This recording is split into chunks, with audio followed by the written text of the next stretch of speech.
All right, is it on? It looks like it's on.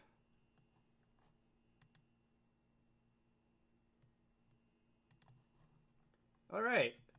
Hopefully, nothing else is going to go wrong today because scheduling is hard.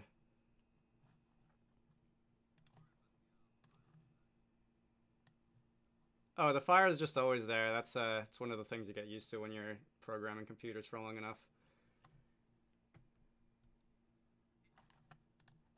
So, it's that time of year again. Welcome to what 2025 screaming about GameMaker. So, we have how do I explain this without making it sound completely unhinged? This is a quasi podcast about talking about GameMaker things. In the past, it's been focused on specific GameMaker updates, but they didn't make a big GameMaker update post this year. So this year, we're just going to kind of wing it, and it's going to possibly be fun and possibly be a disaster. And those are not mutually exclusive. So my three co-screamers, you want to introduce yourselves?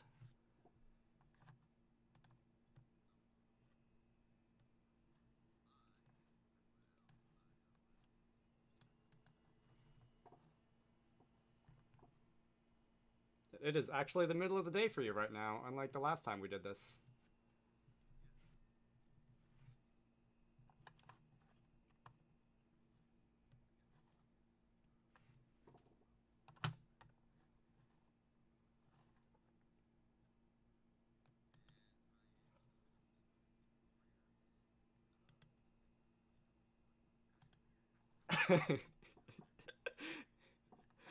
Don't sell yourself short.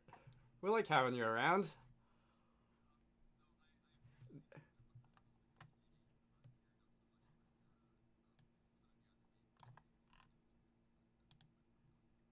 Hang on. Someone has reported that you two are not audible, which I think is something that I messed up because I have OBS set to put my desktop audio on different channels. Uh, Solid Plasma, is that better? You Steven, John, Tabular, you want to Right. just say something real quick? There's Hello. always something. I don't know if we've ever had a screaming session where course something not. didn't break in a weird way. How it be? Testing again. Hopefully you can hear mine coming Yeah. through. Hopefully I'm also audible. Testing, 1, 2, 3. All right, so, Solid Plasma said that's better. One of these days I will learn how to do this. Maybe you should do it more often than once a year. Oh, there's a thought. So I see people are joining the stream. Do we want to start off on the list of topics to scream about, or do we want to fool around for a few minutes and let people trickle in? I'm curious about so we wrote down some topics. You usually do this because GameMaker usually or Yo-Yo usually announces like a year up. They go through and they say, here's all the cool new features that we're going to be releasing in the near future for GameMaker, and then you guys jump on and talk about them, right? Like that's usually the impetus. Basically, yeah. So let's theorize, why didn't they do one this year? I believe the most popular theory is that like 75% of the stuff that they talked about last year still hasn't happened. They should have just released the same video, just replaced all the dates with 2025. And then you guys could have released last year's screaming video. Yeah, we just wouldn't even have to rehash do the this. same old Yeah. stream recording. Yeah, you know what? That would work out. Just release the same video. Give it a new coat of paint. Perfect. Maybe for a meme. More memes. And wherever someone says or shows like 2024 on the screen, just like badly edit it out so that it's very obvious that you just took last year's and messed with it. Have somebody else, if they say 2024, have somebody else record over it 2025, totally different voice. I feel like this would be like just Mafro's voice, just overlaid on top. He'd probably do it too if we asked him. It would make a great video. Are you two able to see the stream chat, by the way? Yeah, I'm Yes. watching the stream Okay. chat. Yeah, I got it too.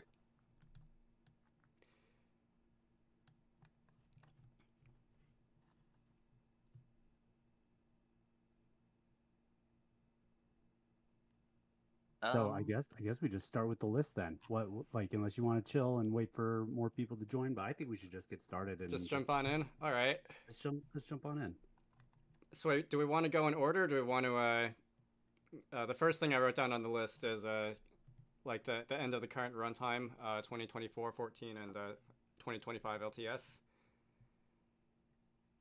Yeah, so explain what does that mean? So again, Stephen and I are not totally up on the current events of what's coming in the future. So what is the end of like runtime? Is this GMRT is finally on the horizon, Um, or are we just talking about this version of the runtime? And there's going to be a new version that's still. I suspect I it's know gonna one- be like how when GMS1 was sunsetted in place of GMS2, there was like a 2-year crossover period where Yeah, both were yeah. supported, and Yep. GMRT, I'm sure most of us have seen, is not really in a state where it's usable the way GMS2 was when it first came out, and I suspect there's going to be a long period, a long period where it's a thing that you can use, but most people are still going to be using the final version of GMS2 of current runtime. So current runtime, this is sort of like the GMS 1.49999 sort of thing. Hopefully without the part Okay. where they was a bug in 9999 and they had to hotfix it, which was very awkward. And so this is essentially GMS 3. Yeah, so But they're not going to do that. They're just going to do it right inside of current GameMaker. I forget when the big rebrand happened when they stopped calling it GameMaker Studio 2 and just sort of started calling it GameMaker, and most of us still aren't used to that change. But this is a change that would have been worthy of like a GameMaker Studio 3 name in the past. Mhm. Okay. But for whatever their own internal reasons, they decided it would be better to call it GMRT for GameMaker Runtime. Honestly, I'm a little surprised that GMRT is as far as along as it is. I have yet to actually run it Really? at any point. I've never run it either. Yeah. So, and I thought my impression was it was like 2 years out still, based upon just history of how long it takes things to get done. Not a criticism at all. I just know how long it can take to get stuff finished. And now you mentioning that them like getting rid of the original runtime here soon, I was like, wait, what's going on? It caught me a little bit off guard. I think I should probably add a bit more of a clarity there. So, the right now, a lot of the teams still kind of on the current runtime, so we don't really have so much progress coming in for GMRT. In that regard, them sunsetting it kind of gives them the opportunity to put more focus on GMRT than they are with current runtime. Okay. That's like the main critical point. The other thing is, well, there are people who are still wanting to do bug testing on it, and they haven't gone around to it yet, either because, like me, I just haven't had the time to sit down and work on something, or we're just waiting on something to get fixed. Yeah, I've complained loudly in the past at how long GMRT has taken to approach a usable state, because it did enter closed beta and a number of us were in it, I think 2 years ago now, and it's still not in a state where you can really use it for anything besides testing features, which doesn't sound great.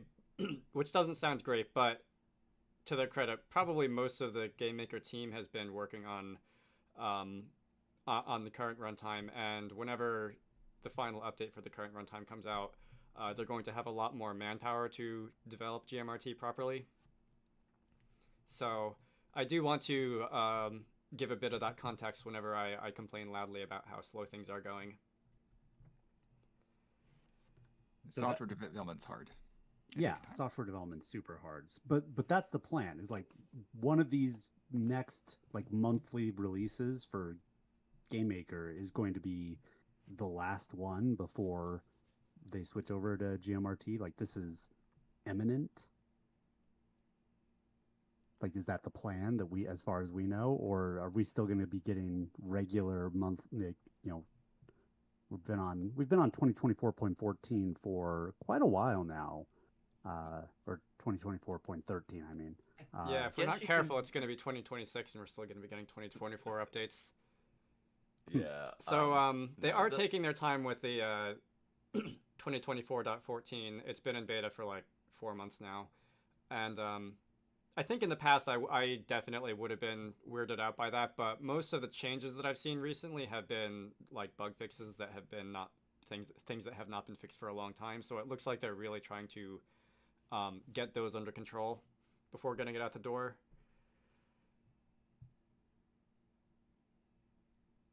I guess you could consider 24.14 like essentially the pre-LTS. Like this is technically now Yeah. entering LTS. We're just getting all these last-minute bug fixes and features added in. hmm. A lot of things actually getting added in. Yeah, I guess that's the next natural question is how, like, because the LTS system or the experiment, in my opinion, of like Yo-Yo having an LTS version was an absolute failure. Like it was miserable. Like they what updated it 3 times for bug fixes, and in like 3 years, maybe 4 times, but they've said they're gonna change that cadence, right? Like with the new LTS, it's kind of a new thing, and it's going to be like intended for everyone to be on LTS, and kind of like everybody's on monthly right now. I can't remember that- what exactly they said, like how frequently they said the update pace for LTS would be. Um, yeah, the first time around LTS 2022, it only did get like 2 or 3 updates, and those were for either bug fixes or if there was some critical like console SDK change that needed to be made. It would have been updated for that. Pretty sure it's actually once every 6 months. Is it 6 months now? Do you mean that's what it was supposed to be, or that's what they want it to be going forward? That was supposed to be. Okay. Yeah, What? it definitely wasn't. Wow, I'm trying to be nice to you here, Yo-Yo Games. So, B in chat did ask what GMRT was. I don't know if she was here when we were explaining it earlier. B, GMRT is basically in the past what would have been called GameMaker Studio 3 before they changed the naming system. It's a complete rewrite of the current compiler.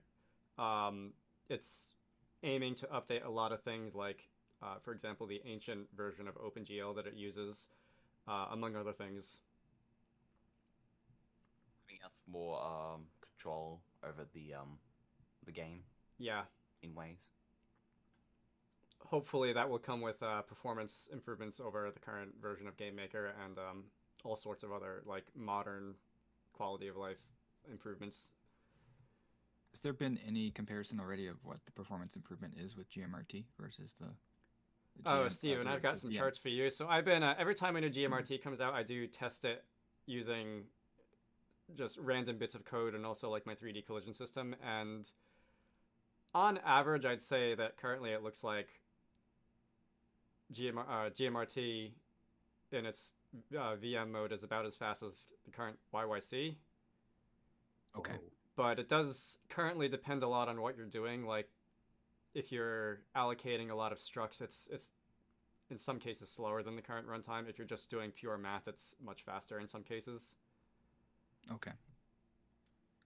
Is there and that's all subject so, to change because as far as I know, they haven't spent a lot of time optimizing it yet. So that might be completely different in 6 months. Right. I'm so out of the loop, but is there like a VM GMRT and like a YYC equivalence like for the GMRT, or is it just gonna be one thing?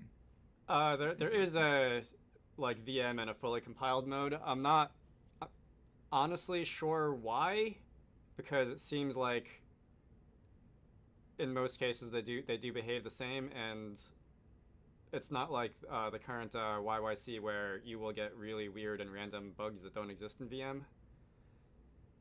Okay. Although I suppose the YYC version does take slightly longer to compile, but So we'll see. for the average user, like who just uses GameMaker monthly, what's going to be the like? Is there going to be like that noticeable like, whoa, what's going on here now difference, or is it just going to feel like GameMaker unless you dig into it and find some of these better features? Again, I'm predicting that it's intended to be like the transition from GMS 1 to 2, or from maybe more so from like 2.2 to 2.3, where it will work the same and you can do more weird stuff if you're so inclined. Hmm. Yeah, because I'm from 1 kind to of 2, that was a pretty anticipating that big we're going to jump. be encouraging most people to use either 2024 14 or LTS for the foreseeable future, because it's just more stable and more well understood by the community. I will note that with GMRT, they are trying to add in like a huge layer of compatibility so that when we do have to make the shift to GMRT, it feels as if like ideally, if nothing happened, Yeah. Hmm. you just get like faster performance and everything and just new features. Like that is basically what the feeling is meant to be like. Cool. I feel like that as much as anything else is probably going to be what like the success or failure of GMRT depends on, because there's going to be so many years of just old projects and old code floating around the internet that people will expect to work in the future.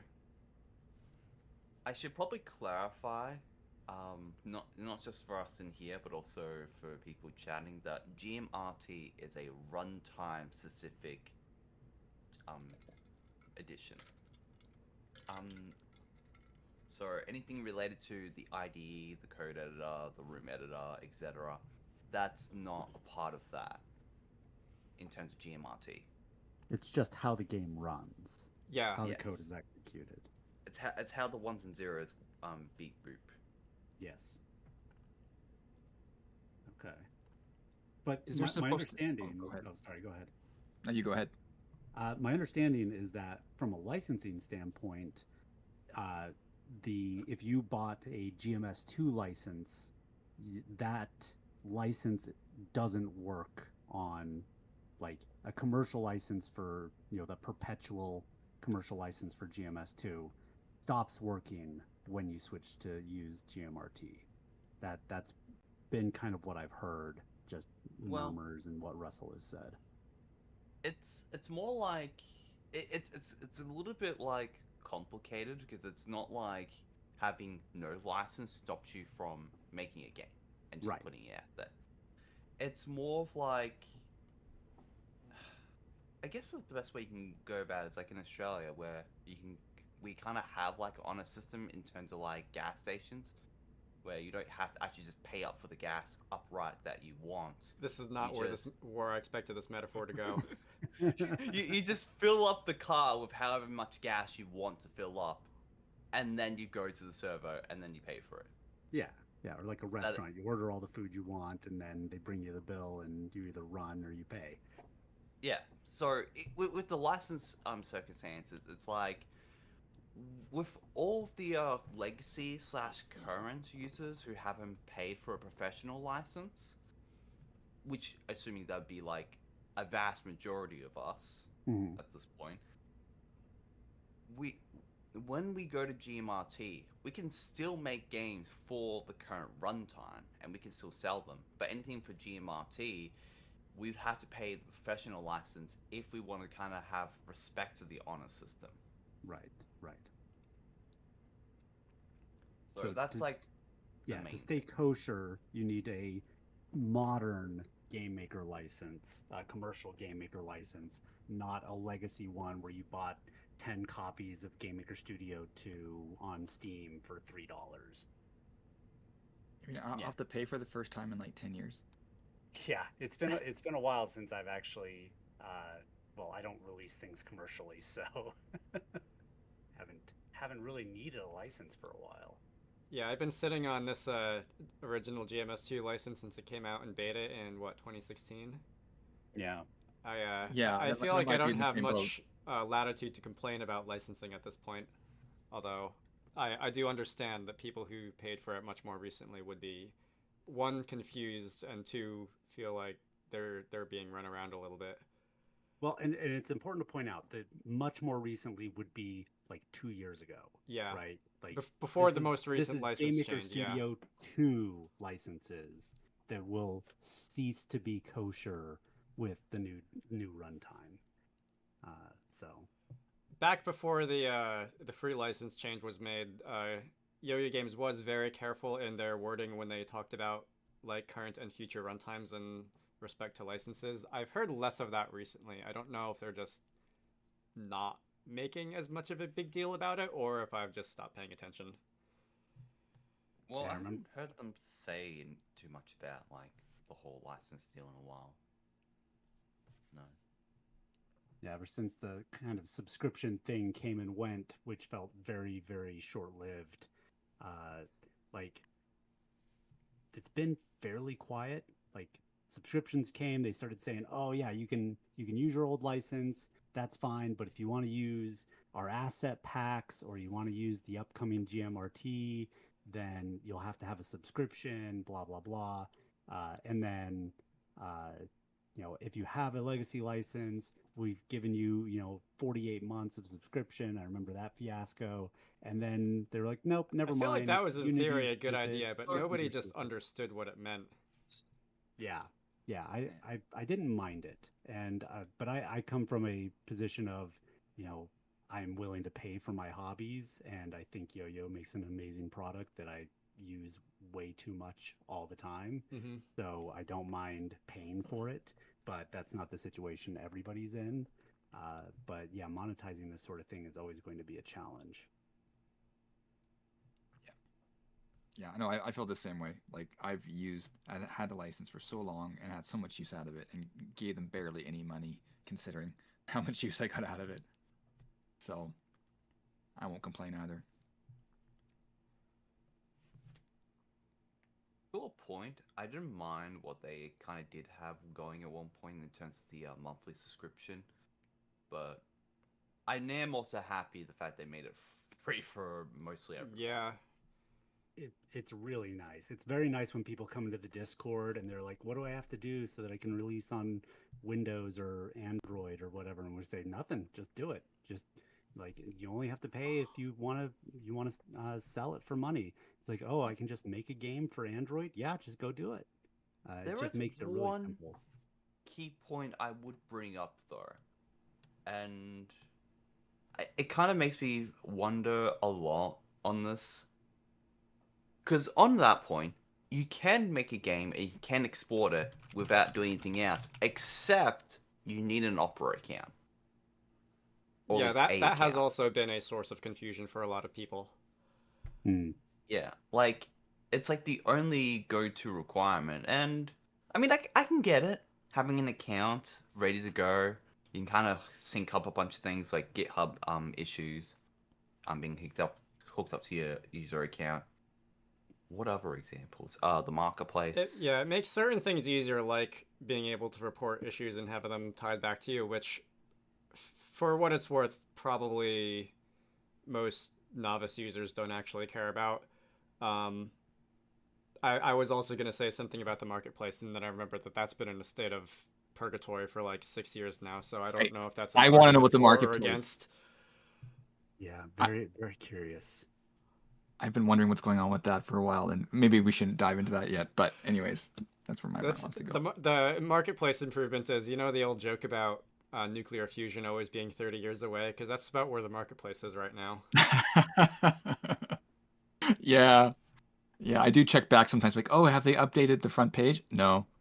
No, no, Was it haven't the updated first it in screaming forever. about GameMaker? One of us went on the marketplace and like checked off all the things that had been updated since like 2018, and that I think as of the last time It's I still looked. it's Most of them still are there largely. Yeah, and I actually got confused because like with the LTS version you can still access your marketplace stuff, and then I tried with the beta and the stable and I couldn't. I was so confused. Yeah. And then when you download the asset directly from, it doesn't give it to you in a version readily and digestible by GameMaker. I'm so confused right now. It's Like I don't know how to promote it and say, hey, I get my tool off here, and then I just put it somewhere else, and that's I anyways. gave up trying to publish stuff on the marketplace. I think a lot of other people just kind of gave up trying to publish stuff on the marketplace because itch.io is right there. Regardless, So much better. I did just update one of my tools on there like yesterday or 2 days ago after so long. I'm like, how do I do? I had to manually. It did sign the package and it wouldn't work, but then I was able to manually still upload it to the site. I was like, wow, okay, it worked. I don't know I don't know who's gonna use it, but it's there. So, anyway. Yeah. I'm gonna be like I mean, 50, and then they're still gonna be talking about fixing the marketplace, and we're gonna be like, oh, right, about that. It's actually possible. I was gonna say, because like at this point, currently the only marketplace we have is itch.io. Like that is the only place that you can go to for any GameMaker resources that are paid. I guess you can just go to GitHub directly, but like that makes more sense for code and not like shareable graphic design assets or whatever. I mean, it's also kind of like, I guess, a nice place because you can sort of get like automated updates if you wanted to, but that's less relevant for libraries and more tools at that point. I think for most people that is very much a advanced feature that they don't use. I think for most people they would just go to the page and like download it, install it, whatever, and if they want to see updates, they'll get an email or something. Sid said the hopes of the new marketplace was replacing it with something similar to NPM, such as how the current prefabs are. I've heard that. I've heard that they're trying to do something else, more like the Unity store with the marketplace. I don't really know what the deal is. I'm just kind of assuming it's going to be a really long time before anything happens. I could probably find out in like about 2 minutes, because I do recall them talking about how they're looking into integrating the marketplace exactly. I remember they were going to borrow it from somewhere else in terms of like Yo-Yo Games and Opera.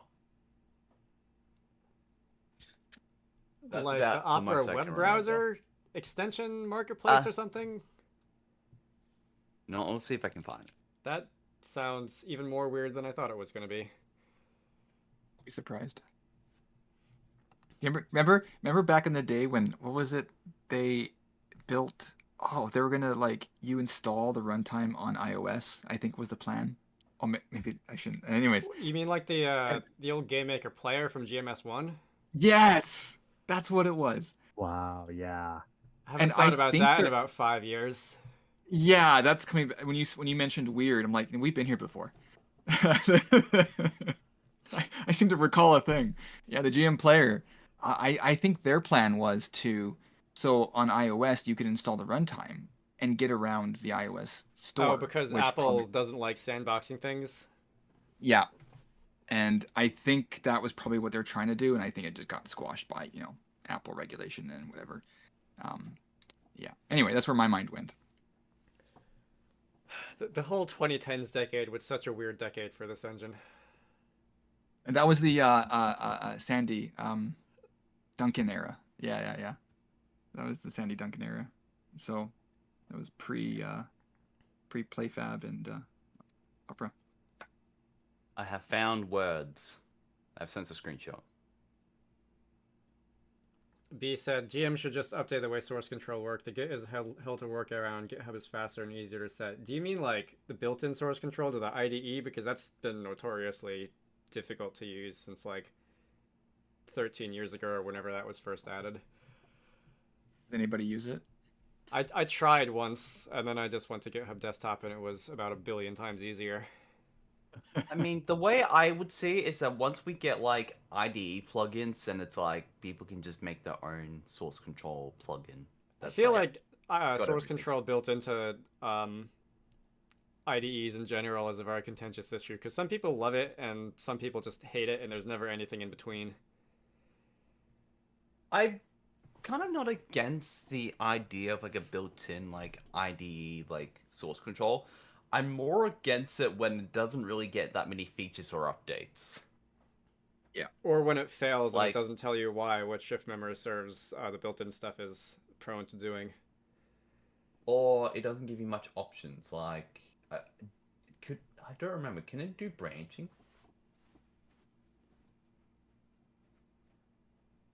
I mean, I've never used it. I may have turned it on once by accident. By accident. I've used Source Tree for like 11 years now, so maybe longer, 15 years maybe, and that's just always been what I've used, and I always turn my nose up at the built-in one because Source Tree does everything I want. John, if memory serves, you spend quite a lot of time on the Discord telling people not to use the built-in source control. Yeah, I do. Yeah, and that may be unearned, and me just not using it myself and hearing what other people say about it, including Matharu. Okay, okay. I am in a project that has Git on it. I have clicked on the source control tab. I have the only option is clone repository. Never mind the rest of them. Not off to a good start. That's not off to a good start. Nope. Yep. Not gonna be able to do much of that. I do like Gold Scale's comment here that the built-in source control got me to start using source control, but then they basically advised not using it. I actually think it's like, yeah, it's a gateway to actually like, here's a thing. Oh, that exists? That sounds nice. It doesn't work, but it at least gets you your foot in the door to understand, hey, there's a better thing. Just like Here's the visual thing, coding. you should do it, but you should Yeah, use yeah. a better version of it. Yeah, just like visual coding. Yeah. GameMaker, yeah, good. That's good. Good job. That's another thing. I Oh, wish but- visual coding was better, but it's just never quite been there. I Not have a in counter GameMaker, argument. anyway. I would argue, in my opinion, that GML is actually so user friendly in a sense. Why bother? That seems to be most people's argument. Yeah.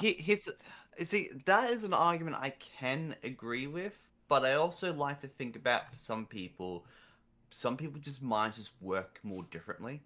I would also I- say like- that for someone who's never looked at how computer programming works before, having something that is programming but sounds more like English is probably often a good way to get them into it, more so than just throwing them off the deep end. But I haven't been someone who's learned how to program for like 15 years, so I don't know. There is I another don't point necessarily I know also what people wouldn't are doing bring up. now. If it was like put it this way, with GML, every single function is in English, and it has to be. You can't really just make like a deviation of that in another language. With visual, you can kind of cheat by actually using translations on those visual blocks. So I Interesting. feel like, especially like I feel like that's the most ideal case for visual as well. On top of that, is that you have a more readable way of doing that. So if you're just picking up the engine, you can kind of get a sense of things. So That's if a you very wanted to interesting program in like German or something, you could use visual with German translations of the blocks and get into it that way, is what you're saying. Yeah, I mean that's what I would figure is like the two ways. Like one, it's not everyone has the exact same mindset for code, like you and I. Some people just find it way easy to just have a block-like structure. Zach And makes an the other interesting one- argument that GML visual is good for beginners because it limits your choices. So, in a sense, not giving you like enough that you could get yourself in trouble with it, but giving you enough that you can make a square move across the screen when you hit the arrow key. That's true. That's which is also also an interesting acceptable. argument. That is an interesting argument. However, I have two counters. One, we didn't have this problem as much in drag and drop when we still had basically all the options, minus like a few main bits that was like way too advanced. But we also have parts of the visual library where it's kind of more intermediate / advanced, and then we have parts of the library that just don't exist with it. I It know feels like that certain buffers functions be just randomly not existing when people they should has been a complaint for a long time. I can't say that I use enough of visual to really know what those functions are or how often that people want to use them. I think the only thing I just want at this point is just to create my own visual blocks. Like, Yeah. I'd be happy to accept all the other shortcomings if I could just grab my own visual blocks, slap it into the IDE. Then everyone can just truly experience how visual is at its fullest. Yeah, I think the limitation I saw was like not being able to customize it, and like I think if that was opened up, and I think they'd planned to, but having that opened up to people to create more drag and drop blocks and customize it just would have made it so much better. Do you all remember the Action Maker from like GameMaker 8? Oh, Or the Action Maker or the Library Maker or whatever it was called that let you create your own like little D&D modules? yeah, that was like a third-party tool. I can't remember if it was third party or if it was just like a side project of like Sandy or something like that. I was trying to release a drag and drop interface for one of my tools, and it was like 90% there, but there was some limitation. I can't remember what it was. I couldn't get it in and make it usable. I guess that was the thing. Zach said it was first party. It was one of Overmars's projects. Okay. Wow. Yeah. Yeah, I still have like a Dropbox folder with like drag and drop to do for this Oh my tool, God. and it still sits there, and it haunts me. I'm 'Cause it pretty never made sure it out I've the got door. a folder full of my GameMaker 8 projects somewhere. I'm not 100% where it is. Yeah. And is it Dropbox? Is it Google Drive now? Which yeah. It's probably more I of a will- question of which like spare hard drive it lives on and whether or not I mistakenly erased it for something else. Yeah. I will add two things about the Action Maker. I have heard, I believe it was from Russell himself, that had mentioned that the Action Maker is still kinda, in a sense, it itself is still in GMS2, but like What, for I guess compatibility or it's something? skeleton. More of like so they can make stuff, but it's not like Oh, it's really internal polished. tooling. Yeah, I think I can't remember the exact conversation, but I remember when I was complaining about wanting to make my own visual blocks that he'd be willing to try and look into it to like bring it up.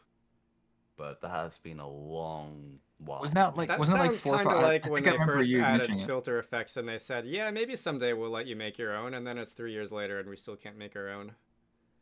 Yeah. Yeah, Tabular. Like- I think I remember seeing that post, and that might have been on the forum post somewhere years ago. I feel like I followed that conversation. Oh, because I only really communicate on Discord. Oh, never mind. Maybe it was yeah.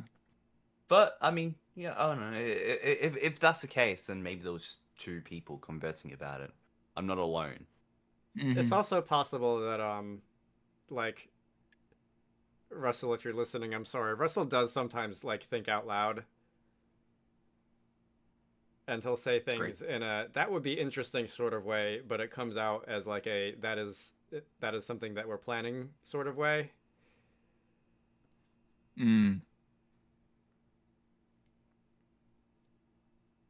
Yeah. By the way, Russell, you're cool. I like you. Keep going. Big fan. Thank you for the compiler optimizations. Yes. And text group add. Thank you for making script execute so much faster back in the day when it was horribly slow. Just to give credit where credit is due, he's done such a great job with GameMaker. So if you're listening, thanks. I mean, I will admit he has done a lot to improve the current runtime. A lot. Yeah. He's doing good work. So is the rest of the team. I've actually heard him back in years ago. I met him in San Francisco, and he's like, we're talking about stuff, and he's like, yeah, I think I could work on that on the weekend. I was like, oh man. He's done a couple of things that were like, Russell, why are you working on this at like 9:30 p.m. on a Saturday? Go watch TV or something. Yeah, it's just so but he cares. So I feel like the perspective of like Russell needs his time off. He deserves it on the weekend. But sometimes I feel like Russell's just like the rest of us programmers, where we're just like, I have to do this. If I It's don't just do in this my head, now, I it's gonna can't do keep it, me but- up all night. Yeah. Yeah. I think we've all had moments like that. Yeah. Yeah, I always have moments like that. Well, You would you're know. up all night anyway. You be quiet.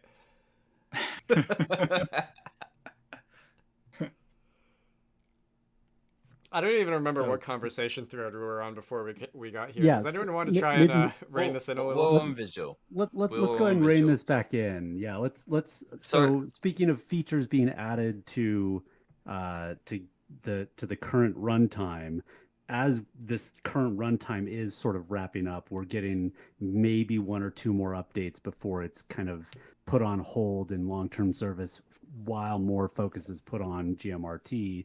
What are we hoping they add? What really needs to be fixed before they can just put the current runtime on simmer and really go hard on the new runtime? So there is currently a bug in the Linux runner where sometimes, but not always, texture samplers will not get staged in shaders for reasons that I do not understand. And Nobody cares about Linux. Unfortunately, some of the people I hang out with do. So that is causing a bit of a problem for me. I hope that gets fixed I'm soon. sorry. Just run Proton. Proton is great. No. Yeah, I guess that is the emergency backup solution, isn't it? Well, that did is you guys, always emergency backup solution, but was there a time? Sorry, it's a little deviating. Was there a time when some Proton launched?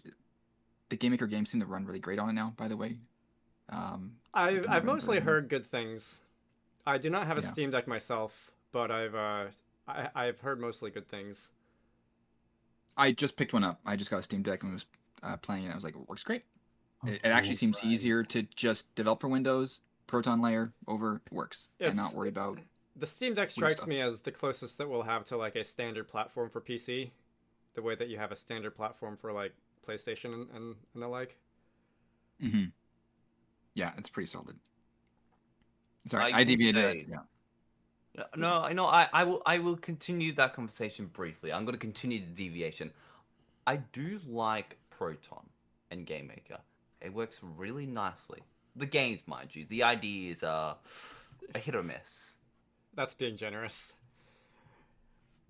Well, I mean because there have been times where I've heard from people that it has worked just fine, and then there's my experiences where it's just never worked well for me.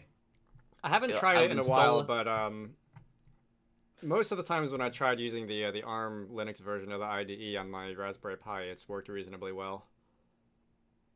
Not like amazingly because it's still like a $40 computer chip, but as well as you can reasonably expect it to. I haven't tried in a while though, so I don't know if it's still sort of stable or not. I mean, this is why I just stick to Pop OS. It may not be what your games determines as the main distro for GameMaker in terms of support, but it works just as well. So that's what you're hoping for then, is they fix Linux support and get a little bit like shore that up a bit. There is actually one thing that I'm kind of thinking about too, because they've started to like clear out like betas that are like super old. So there's also You mean like from the That runtime is- feed, like you can't access them anymore? yeah, pretty much. Huh. Like pretty much if it's older than 90 days, that's it. They're just gone. I've raised some concern already over that, along with a few other people. I haven't heard or seen much about it, but I'm hoping by the time we get to LTS, I'll have a plan. I know that recently there were some problems with people not being able to access like old monthly runtimes, but I don't know if they were like messing around and something broke there too. I think for the most part, I know there was like some runner feed issues, and I did hear about Is that what it turned out being? Probably. I mean, I did also hear issues where the internal betas were leaking through the beta feed. I feel like I should should make a point to say that that was probably not my fault, because I do spend a lot of time poking the internal betas. Leave the squirrels.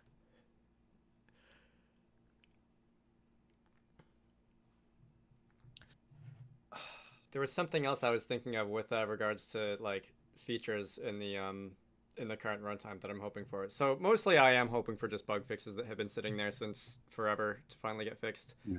I was looking through some of the older feature requests, and I saw one that was like tile properties, so that you could tag different tiles in a tile set with like terrain or water or that sort of thing. And that's something that I wish would happen eventually, but I'm kind of not really expecting any major features to get added to the current runtime any day soon, or ever. How big of a deal was it that we could change the sprite in the room editor? Oh my god. That's pretty cool. That is one of the few beta features I'm aware of that's coming in the pipeline that I'm really excited about. I still can't believe that GameMaker has been around for like 26 years and we only first were allowed to do that like a couple of weeks ago. Right. Amazing. And yet we're excited. It's like, oh, we got an amazing feature. It should have been there 10 years ago, 15 years ago, but whatever, we'll take it. It's one of the things where users of other engines think we're insane, but also users of other engines have their own fires to put out, so they can't really laugh at us. That's true. Look, GameMaker's been alive for like what, 25 years now? 1999, I think. Yeah, like. Wow. I'm just saying. Take what we can I'm get. old. Well, we're all older than GameMaker. Yes, significantly. Well, you three. I'm like older by 1 year. Exactly. Oh, jeez. Wow. Yeah. So the feature that I've only got one feature request that I'm aware of that's open right now, and I don't think it's going to make it in to before LTS. But I really want it, the ability to define the rectangle for the application surface rather than, so, it's like the application surface automatically draws itself, and when you have the option to keep the aspect ratio, and then the GUI layer stretches to fit it, right? But as soon as you want to do pixel perfect scaling or manually drawing the application surface with like a border, all of that stuff breaks. You can't use the GUI events anymore because they're not going to line up with the application surface anymore. All the mouse coordinates for mouse X, mouse Y, and the device mouse X GUI, and all of them break because everything is based around the application surface being drawn where GameMaker expects to draw it. And man, if we had a way of, and UI layers also use that same rectangle. So if we had a way of defining, no, right now, I want all of this stuff to work with this rectangle relative to the window, we could do so much cool stuff, and it'd be so much easier than it is right now. I feel like I'm so used to the UI layers nonsense that I don't even notice these things anymore. Have you been using them? Have you been using UI layers? Oh, you mean the new UI layers or the draw new event? Well, yeah, both have interactions with the rectangle that the application service renders to. So, but you can work around the GUI, right? You hack it and you say, okay, everything in the GUI events, no, it's getting drawn to a surface, and then draw that surface in the same rectangle that I'm manually drawing the application surface. And then, all the mouse coordinates, you can't use mouse X and mouse Y anymore. Here, use these functions. That's how all the stuff in Keystone works. But UI layers, there's nothing you can do. If you want to draw the application surface in a black box to maintain perfect pixel scaling, you cannot use UI layers. They will break everything. So, I used the new UI layers for all of like 5 minutes, and then I decided that it wasn't how I wanted to deal with UI, and then I haven't messed with it since. I have a project where I'm actually using UI layers, and so far I haven't touched that project in a hot minute. I've been working on other things. Is I this really is this want to one like them. is this one of the GameMaker things where it introduces something you're like, there's a better way? Or you It- just So, Well, there yeah. is two perspectives on that. Like, because I know a few people have mentioned that like UI layers aren't for everyone. They are more easier for someone who's like new to GameMaker or someone who just wants making a new game. But they're also not like a necessity. They're kind of like an additional tool you can use. So, Steven, least I'll better put it than this using- way. In any engine that I've ever used, I don't know if there's been a UI system that everybody universally agrees is good. right. Because fundamentally, everyone wants something different from their UI, and creating a general UI solution is. I don't know if I would go as far to say it's impossible, but it's very, very difficult. You know what? That makes total sense. Yeah. Um, Having the past year jumped a bit into web dev and some front end tools, and like I don't understand what's going on. So, Oh, anyways, So yeah. knowing that you're a web dev, this is basically an implementation of Flexbox Yes. for GameMaker. Oh, So Oh. it's and every bit is confusing. that's a thing in GameMaker now. It is, yeah. Okay. All right, good to know. It does have potential. I was really heartbroken that it won't work with if you're messing with things with how the application surface renders, but it's got potential. I do think that I can't remember who it was at Yo-Yo who's been active in the GM Discord that said that they were going to make examples like, hey, I'm going to make the Diablo 2 use inventory system using UI layers, including tooltips and drag and drop and all of that, and show you that it is possible to do just about anything with UI layers. And everybody was just like, yes, please show us how this can be done, because right now it's like, oh yeah, I can stack a whole bunch of button objects up and I don't really want to animate them or do anything with them, but hey, they stack and organize themselves automatically. That's pretty cool.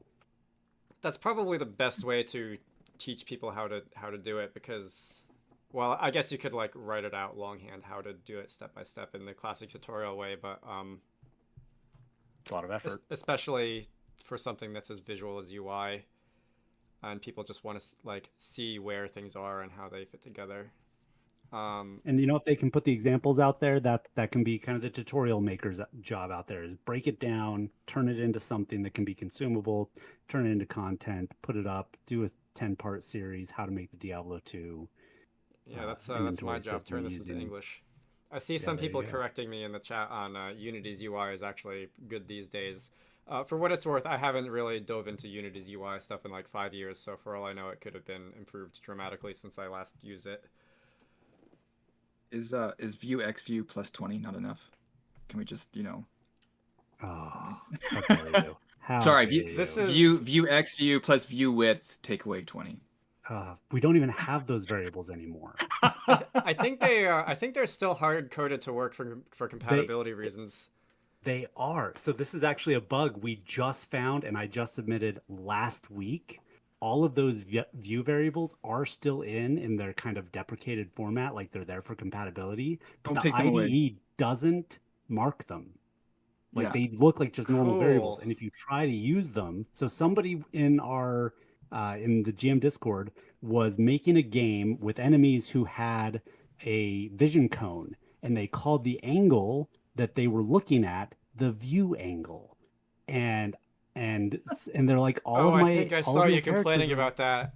yeah, all of Wow. my enemies are looking at the same angle no matter what I do. And I'm like, send me your project. I don't believe this. And sure enough, it ended up being that they hadn't marked all of those old view variables in the IDE as being, legacy view camera stuff. And so if you tried to use them, if it was just a single instance using it, you wouldn't have even noticed. But as soon as you have multiple instances all trying to use those and have different values, nope, not going to work. Right. I feel like Right. we need one of those GameMaker iceberg meme chart things, and that would be at least 2/3 of the way down. Is this gonna go in the after dark if there is one?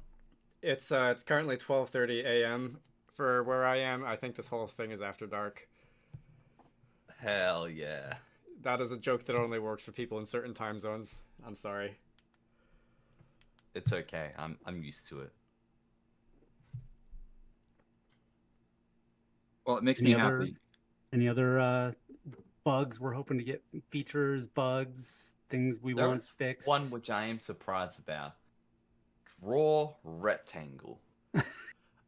When I saw Marco Frisia at the GameMaker meetup in Brooklyn this week, I told him that the fact that that finally got fixed after I don't even know how many years is hilarious to me.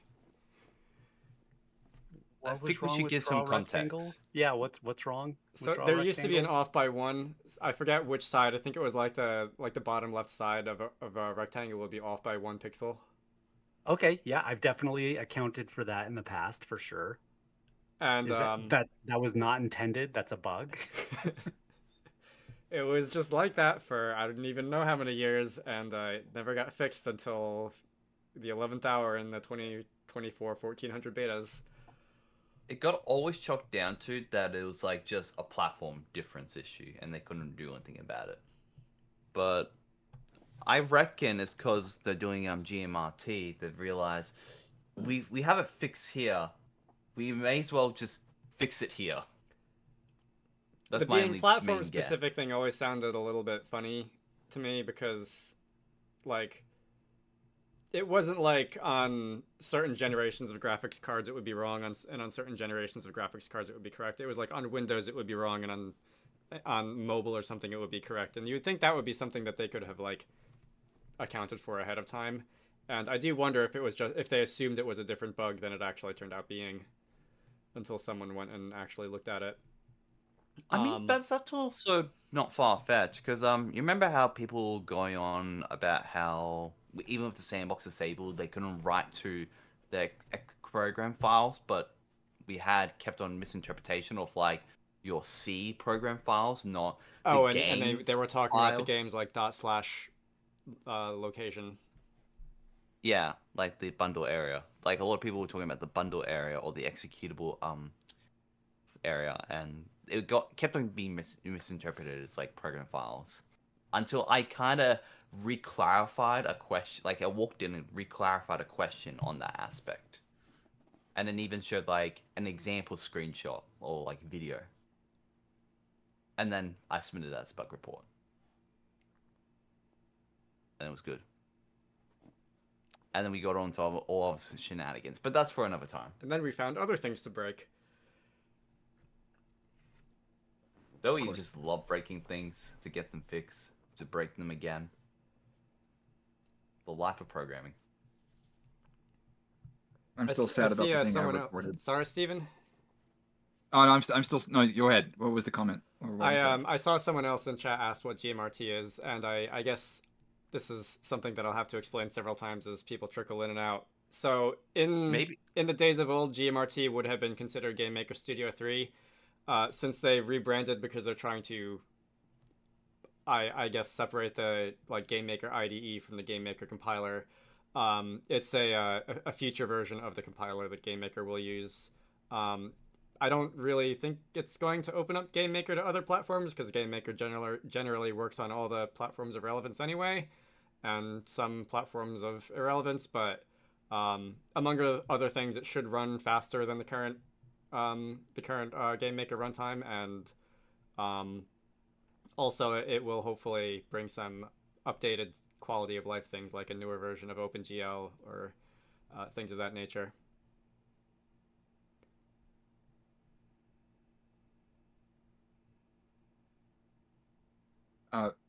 Maybe I'm so out of the loop. Was it supporting Vulkan or anything like that? Was there any talk of that, or is it still OpenGL or whatever for?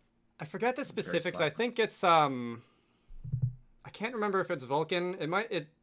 It's probably still platform specific. I think it's going to go to DirectX on Windows, and I don't remember if OpenGL or Vulkan on everything else. Yeah. I mean, I know they're working with web GPU as well, which is another thing. Oh yeah, that's a whole other standards for like the minimum supported standard for graphics on all platforms.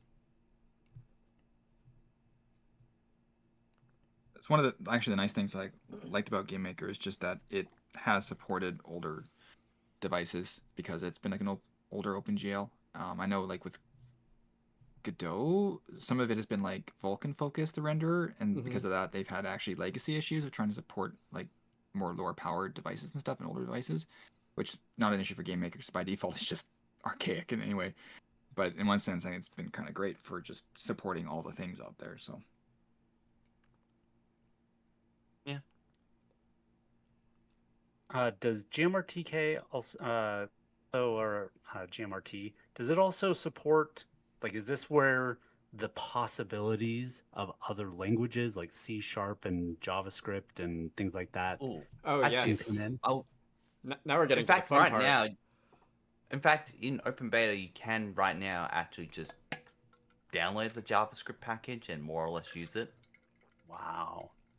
Yeah, they are planning on C# and I think C++ by the end of think it was this year or was it next year? I believe C# has been officially confirmed that they will be working on it. I don't know what the time frame is. I don't know about any other languages either. I mean, I feel like I've heard something about C++, but I might not be remembering everything to be exact. If we ever get TypeScript, I'm never touching GML again. My headcanon for this is that there will be a lot of people in the community who will attempt to write their own bindings for whatever language they want. Which means that I know that some of you jokers are going to go out there with ISO-langs and you're going to be making GameMaker work with like the really weird like Shakespeare programming languages or whatever. And, are you telling me you would not want to write in Chicken? I'm not saying I wouldn't want to write GameMaker in Chicken. Well, I mean, I would think that would be pretty weird either way for you to do that. Because I mean, have you seen like the Hello World example for Chicken?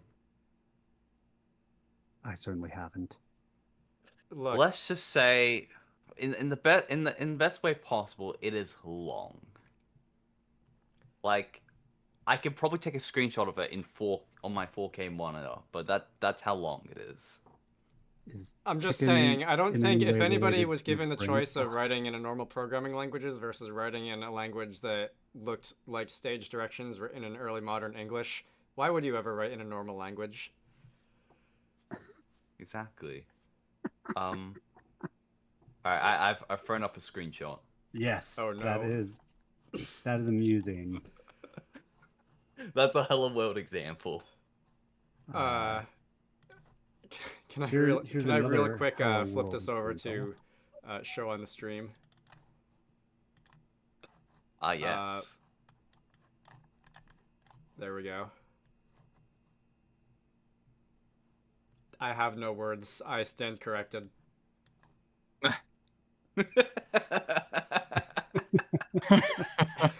Fantastic. See, one of my old high school friends came and dropped into the chat to say hi.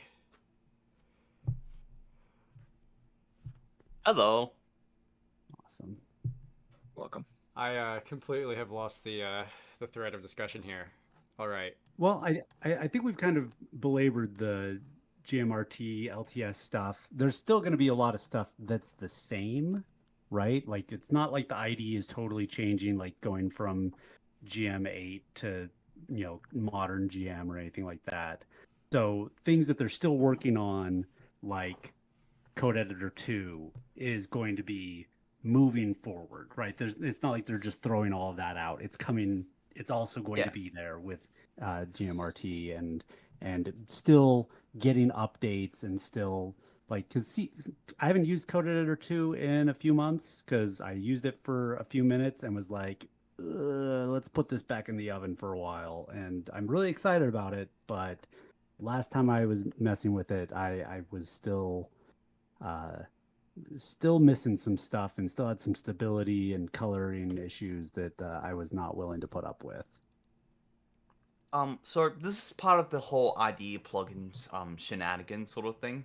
They've been moving a lot of the built-in stuff to IDE plugins, and CE2 I believe is basically going that direction as well. Actually, I think it already has. I forget if Zach said Yeah. it was finished being pluginized or if it was like his current task was to pluginize it. I know he mentioned doing that recently. You know, I can kind of look up what's currently exposed because if you look at like the IDE folder for GameMaker, there's a lot of like .gm plugin files. Yeah, and there's like a that's, million little modules that are in their own like DLLs now, right? Yeah, so you got like GM plugin, which is like essentially like a stub of like what that plugin is, and then you got the DLL that's associated with it. Mm-hmm. Yeah, I've sort of been looking to try and toy around with it in the meantime. Just like I've been trying to toy around with making my own like plug and play visual blocks. Neither of which I've had any success in. Neither. Yeah, okay, it's right here. It's right here in the beta. Cool. Is that the plan, that these plugins isn't just a system for Yo-Yo to be able to update individual elements without compromising everything? It's like, hey, let's just release an update for the room editor. Hey, let's just release an update for the code editor too. Or Basically, are these going to be exposed so that people like Yellow Afterlife can basically rewrite the entire IDE for us? so It there's sounds two like things. both. It's firstly we have all the official IDE plugins. So like Code Editor 2, for example, they'll be a part of the whole package manager that's included in the betas. I think monthly. Anyways, those plugins will continue to get updates even like past LTS. So it would still get like new updates for CE2. It won't be tied down to the runtime, and which is great for us. Then the other half is they are planning to have like just like how we're planning user prefabs. We also got user ID plugins where you can add in your own plugins.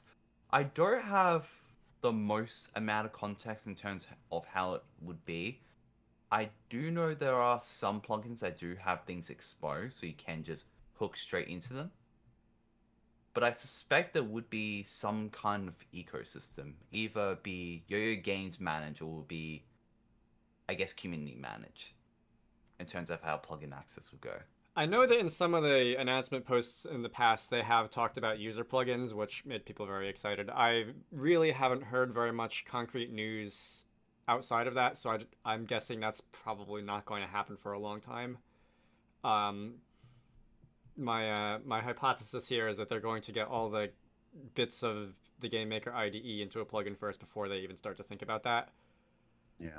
But more immediately, it does seem like the direction of travel is to allow you to, especially when you get to like LTS or one of the later whatever comes after that, if you just want to have a bug fix that's in the code editor without having to update the entire UI, uninstalling it and reinstalling it, whatever, you would just go to the package manager and hit the update button. Right now, I'm looking at it right now, and of all things, the auto updater is in the like GM tools package, and also the project tool for converting between different project formats. And I suspect that we're also going to see like the room editor, the code editor, the extension editor, that sort of thing in there eventually. Spread editor. Yeah. Yeah, it's going to be about 5 seconds after user plugins are officially released before someone just completely rewrites the sprite editor, isn't it? I feel like what's gonna happen is like there's two outcomes. Either someone will rewrite the entire sprite editor, or they'll just be like, okay, we have the GM8 like preview sprite editor that exists on like Web Archive at this point. We're just gonna just plot that in. I forgot that's still there. I'd actually want to use it. I actually like it. Yeah. I mean, I think I can get the link actually. Hold on. Let me see if I find it. Did anybody else used to like open up GameMaker 8 just to use the spray editor when you wanted to do something? to get it to go. I definitely remember using it for its like bootleg filter effects, like that bevel tool to put a border around boxes or whatever. Definitely did that once or twice. Right. And I just found it easy to use for like I just want to get rid of the background or just really simple things that It I was didn't basically find. like paint Yeah. with transparency and a couple of other UX features, wasn't it? Which is a nice thing. It's nice having transparency support and basic. Yeah. Windows So 11 Paint finally does have transparency support, sort of, which finally, I guess. wow. I learned that like I never 2 days really ago. used the sprite editor. I've always had Photoshop, so that's what I've always used. Do you guys actually use the code edit, like the new code editor too? How are you finding it? I use it most of the time. It's stable enough that I can usually make it do what I want. Sometimes I will find something really exotic and then lose 3 hours trying to write a bug report for it. Not I would great, but that is say, becoming less and less frequent, so I guess that counts as progress. I have kind of just gotten used to like the bugs that exist. I just In, realized like, that the Zach current Rudy is monthly. still in the stream chat, so now I feel like I need to be a little nicer. Sorry, Zach. Look, look, look. All right, Zach is doing a lot of hard work. Appreciate. Oh, he said I can be Absolutely. mean. Great. All That right, makes be me feel mean. even worse. Be extremely mean. I mean, look, if you want, I can be mean, but you know, my sense of mean is more like swearing like a sailor mean, and I don't think we want that. If you want me to be mean, we could move on to the topic of feather. Oh, I thought you were going to I say was just Delta gonna ask. time. I was gonna ask. Is it even working in co-editor too? Because I can't get to work. It works. How? I tried to get one of my tools converted to use it, and it does not support the Tween GMX tool. I cannot get it to support it as the original code editor does. Do you So, mean it just anyways, spits out like a million different errors? no, Heather does? I tell it what to do, and it's just like real, or something. It's Oh, just spitting out, it and doesn't it doesn't infer the types support correctly. the multi like multi-argument parameters. And granted, I think the use case I had was more advanced, but the original code editor supports it and it works as I want it. The new one just awful. So I'm like, what am I doing wrong? I feel like I'd have to actually look at it and actually to see what's up, but I feel like that's probably just a bug somewhere between Feather and CE2. Yeah. Again, I think the library that I've made is a good candidate of being more complex because it's not straight. It's yeah. But anyway, I couldn't figure it out, so I was wondering if it was even working at all. But apparently it is. I don't know if this is the same thing as what you're talking about, but it definitely still has trouble with things like if a variable can be assigned one of two different types. Yeah. Um, Yeah, And that's I what's will. going on. You know what? You know what? Okay, okay. I can add some criticism points to it. I feel like the any star isn't awful, but it's so enforced. Like whenever you don't specify the parameters in Feather JS doc, it's like at most it's kind of like annoying because I feel like the best case example is Scribble. Before I had Feather JS doc, all you would see is Scribble, and then the first thing where it should be a string is a struct. yeah, that's probably one of the And ones that then I see most often too. it gets mad the fact that you're using anything that's not a struct. There's And it's like also if it was just pretty basically the same error in input. You're allowed to use a verb name or the constant all, and it always gets tripped up on that too. yeah. I mean, I have, it kind of makes sense of all because all is technically like an object type under the hood. But the input functions do separate checks for them, so the hope is that it would be able to infer that it could be both of those types. Yeah.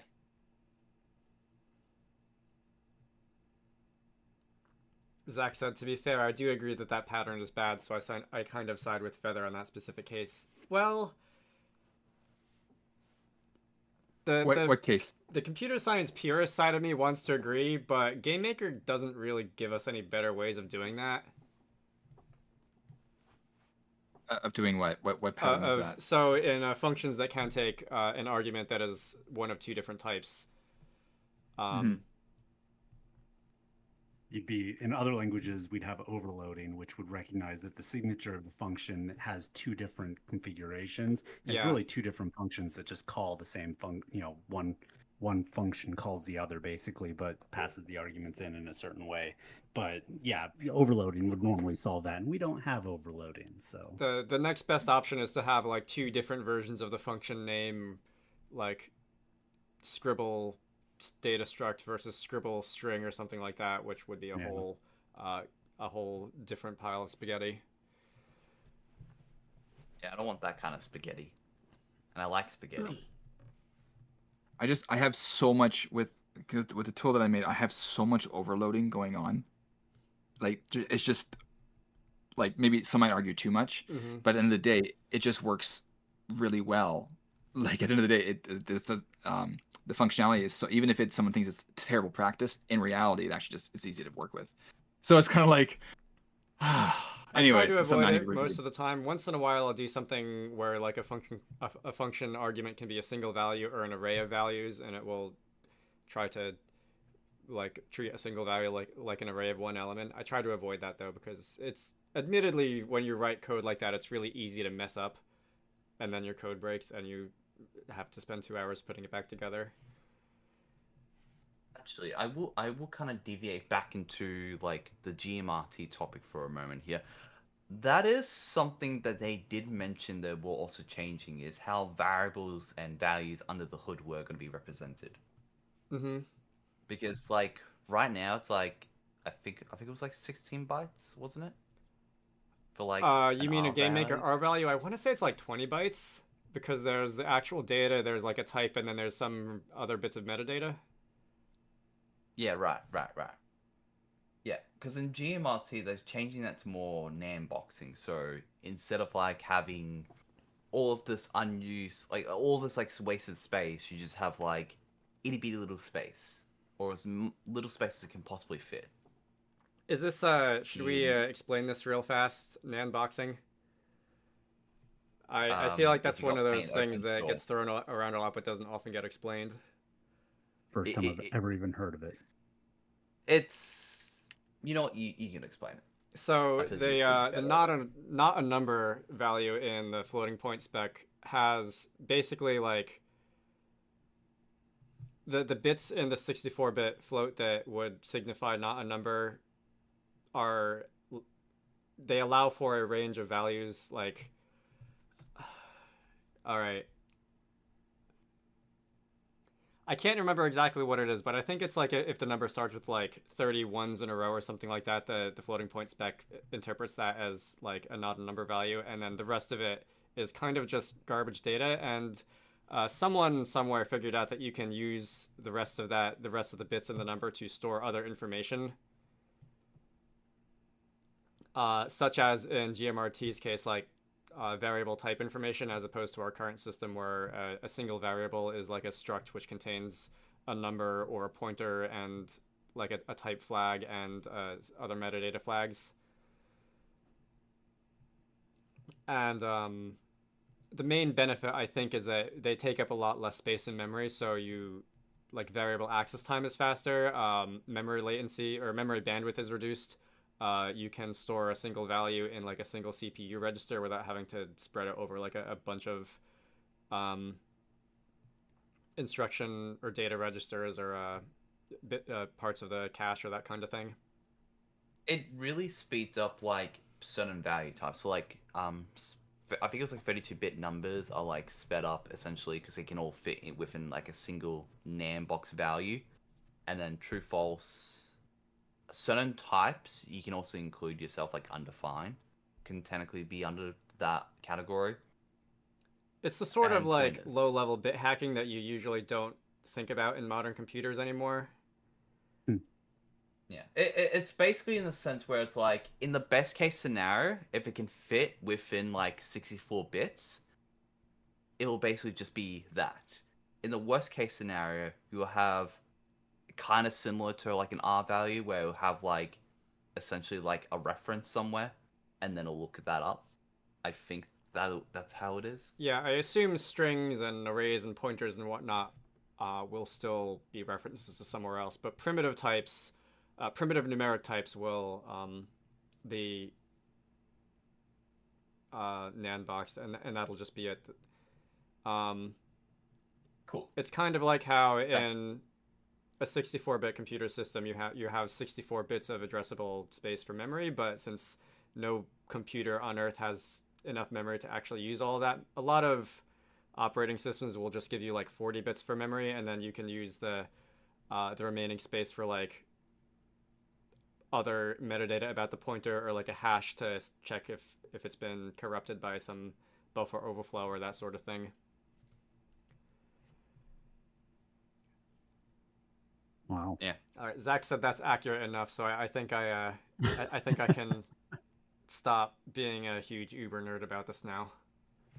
Right. That's cool. All right, what else is on the list? I know John said that if GameMaker added TypeScript support in GMRT, he would never think about GML again. Do the rest of you have any language that you would want to use in GMRT should support be added? Not counting ESOLangs? Honestly, I feel like so far in terms of JavaScript and C# and possibly C++ being added in, I think I'm pretty content. Because it's I like, just want to use Gmail. because like 99% of the time I'm fine with Gmail. I'm fine Yeah. the way it is. It's only when it's like, I think the best case example is when I have to kind of deviate into another language just to write like a wrapper for something. Like a while ago when I was working on GML speak, I had the silly idea of turning it into like a fake terminal like application, so you could write GML and then execute it from the terminal. You have the weirdest hobbies. You know me, I literally make things for fun. And then I open source it. Because why not? Anyways, the weirdest thing I have come across, and this is kind of like known forever, is that show debug message doesn't appear in like any consoles. So I had to make a DLL that specifically just raised it to the console. And I was thinking, great, I don't have to do this for any other platform. Not Mac, not Linux. I'm wrong. I had to do it for Mac. So you would found that the basically hard way. use other languages to C, for example, to just write your own console output. Well, I feel like in GMRT, this be less of a issue since you should have like console access at that point. But it is more or less like if there's something that GML doesn't offer you, there's probably a use case in another language that will give you those benefits. I think the biggest one I'm being seeing people use mainly with JavaScript is like closures. Oh yeah, It's an closure. people have been asking for that from GML for a while. Yeah. I've also known people been doing some other weird experiments with JavaScript, most of which I won't go into. Because I think it's a little hacky. I feel like weird experiment with JavaScript is redundant. True. That does kind of. So I haven't played with this, with the idea. Like, do we know what language support actually looks like? Like, you can't just take what, like, anywhere you could write GML and GameMaker, just replace it with, JavaScript or C So- plus or C sharp. Is that the idea, or is it going to be kind of isolated and quarantined off? At least officially that I'm aware of, JavaScript, for context, JavaScript is first a party supported, and C sharp and anything else that comes after would be like secondary support. Sid So apparently said that exactly how JS works. So right now, if you go into the GameMaker package manager and if you go into the languages package sources, there is an entry for JavaScript which you can install. And I believe, I can't remember exactly how you enable it because right now it's still a bit of a process. But I believe the goal is that in the same way that you could like right click on a shader and you could convert the type from GLSL to HLSL or whatever, Mhm. you would be able to specify a code file as GML or JS or whatever other language you happen to have installed and supported. I Wow. think the At main least for intent the first class languages, the like second class or partially supported or whatever languages might be a little different. I don't know what the interface for So that is supposed to look like. I'm pretty. So here's the thing. I know a lot of this is kind of intending on Code Editor 2 as well, because like in Code Editor 2, you can actually read other files in different like language markups, like JSON. You can open up straight up and include the files, which is GameMaker kind of Code Editor handy. 2 is unironically one of the better Markdown text editors that I've seen. I would have to agree. Like I'd say next to Obsidian, like it is pretty good.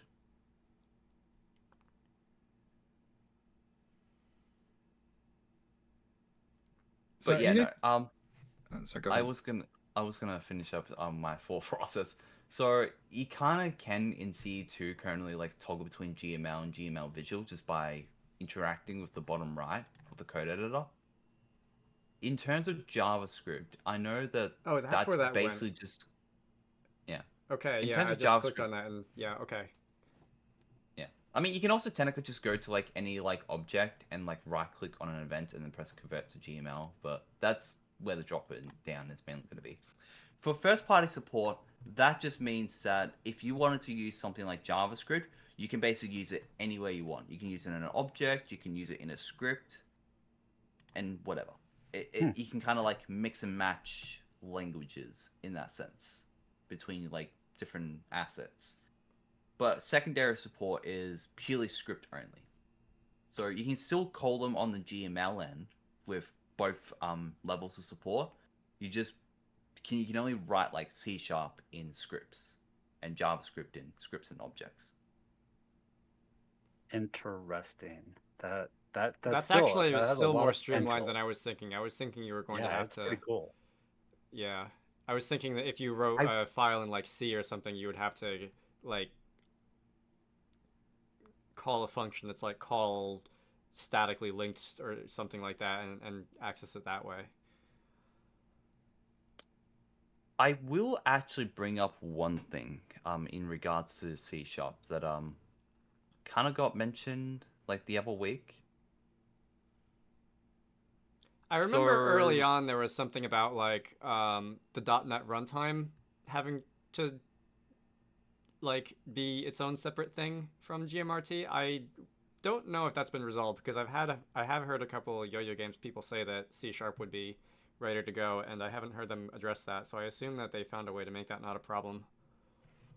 I I feel like that's still being worked on. The only thing I do know, which I kind of found out more recently from Russell, is that because like with JavaScript, they kind of have to like write, like kind of essentially embed JavaScript and like kind of like write wrappers for themselves, Hmm. more or less. But with C Sharp, they're doing it differently. They're just including like C Sharp as is. So there's no compiler step. There's no like compiler to like GML, bytecode, or whatever. It's just straight up C Sharp. So for what it's worth, like programming languages are more of a concept than a like physical thing, and you could totally just throw a bunch of C# code into the giant wood chipper that is LLVM and have it spit out machine code. I think the problem was if you wanted to use like the collections dot whatever collections dot hash map or whatever in C#, which was in some like import statement, you would need .NET or a way Yeah. around or a way around requiring the dependency. But it does open also a possibility. If one wanted to, there would technically be a way to inject your own I feel like this is probably something going to be a bit far-fetched, but I can see it happening. Someone out there is going I to can take their hear Cat inspirations. starting to panic already. I can see someone taking the inspiration from Unity and taking like the C# like code that's in the game and then just making their own modding API wrapper. Oh no. Yeah, it's just basically going to be like if I'm going to imagine a crazy scenario like that, it'd be just similar to like Beponex. People are going to Maybe want not to in too, DL. aren't they? I mean, look, almost any Unity game that I've seen get released within like a few days, there'll be an entire mod, couple mods already release. Sid just said GD script and GM when. I think that is another point. They haven't mentioned anything about releasing the language bindings, but they said they can basically do that. Support for older So I versions think- of GML when. Derek, please. Oh no. No. Yeah, let's Not just back to support the GM. GameMaker 8 version of GML where all numbers were arrays, but you couldn't pass them by reference. Look, I will happily accept prefabs of like older GML library functions like D3D, and I'll stop there. That's where I stop. This feels like one of those like social games that's like, would you rather live forever but also have both of your arms chopped off? Sure. What? You could have any language in GameMaker you want as long as it's a bad one. Well, I guess on the bright side in terms of that social game, I will admit eventually you will get robotic arms that just work, and it won't be a problem. Man, you ruined my curse. Or you I- just be like, with As a- GameMaker, it's like I have no arms and I don't even care because you get used to it. I mean, you Just don't type out need all your arms code with your for game. nose. Yeah, No, it's fine. You got speech to text. That's close enough. There's also like foot pedals you can also get. I'm saying there's a lot of workarounds. Tabular, how do you keep making this worse? I just know like everything I would do in the event I didn't have hands. I think of things at night.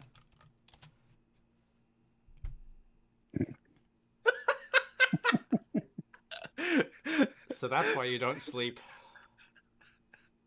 No, that's not why. It's more of code problems, or because I'm really focused onto something. I have hyper focus problems. I've noticed.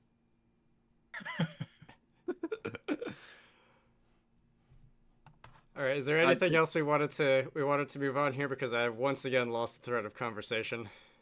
So I don't I'll- think we've had our feather mean moment yet. So John, go at it. No, I'm taking Flower's advice, and if I can't say anything nice, I just won't say anything at all. Oh no. Okay, I think that wraps up the whole mean section then. It's too much to put in podcast form. I will say this. I wish it was disabled by default. Ooh. I feel about Feather the same way I feel about using AI for GameMaker, which is its own topic, which we shouldn't get into. But I thought about if writing a you section into the are- planning document that was like, what's going on with the GameMaker AI, and then below that would just be like crickets noises.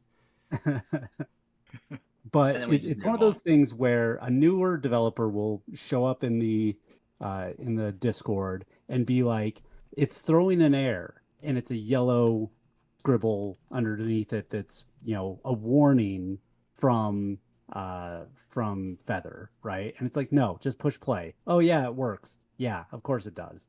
If you don't know what it's complaining about, it feels a lot more important than it is. So I wish it was just turned down for like brand new installations, and then people who really wanted to go hog wild with Feather for naming conventions and typing everything could turn it back up, so it wouldn't be yelling at new devs right out of the gate. Mhm. That's my very diplomatic, nice feedback. Would you is prefer screaming? I would I once prefer- asked Zach if we I've- could have I've Feather go in the completely- opposite direction and be like more aggressive and judgmental, and he said rude Feather is user plugin territory. I have Feather not off because you can't turn it off and use Code Editor 2, is my understanding. I have it bound and gagged I will in my basement. say, I will say I have been running around with the syntax error profile, and I feel like that's a little bit like a lot better than having the type errors profile. Because I feel like that's like the main source of complaints for a Hmm. lot of things. Because it doesn't really complain to me about errors as much. By far, my biggest problem with it was when the naming rules were enforced by default, because then not only was Feather yelling about like expected a real got a string or whatever, it was yelling about your variable name doesn't start with an underscore, and Oh that yeah.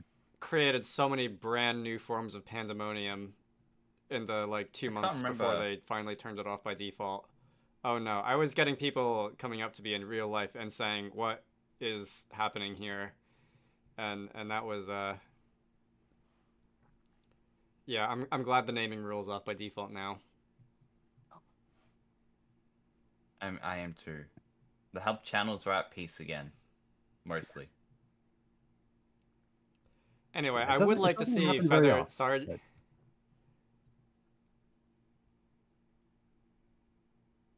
sorry, go ahead. this happens like at least once every year that we do this. So I would like to see Feather get to the point where it can be on by default and it will be good enough that it will be helpful and not scaring away new users. But um, we're certainly a ways away from that. Look, it's No, okay. I I'm was sure we can go into plugin territory eventually, and we can just have no feather as a plugin. I feel like that's just gonna happen somehow. Instead of like someone sending it to just none. it's always hope for the future. Uh, so if we're going to move on from Feather, then the next kind of thing that's been in the works forever that hasn't really been a big part of, like, we've all had Feather, we've all had Code Editor 2 as an option at least, but we haven't really messed with prefabs packages. I've never touched them. I've never done anything with them in beta or anything like that. What are they? What do they do? What are they supposed to change? So imagine them essentially as like mini separate projects that you can pull in at any time and like pull like say like just say you have like a bunch of sprites for example, in like one project, and you might have that for like an artist. I'm just gonna go like by more the unusual routes, but then I'm gonna explain the general purpose.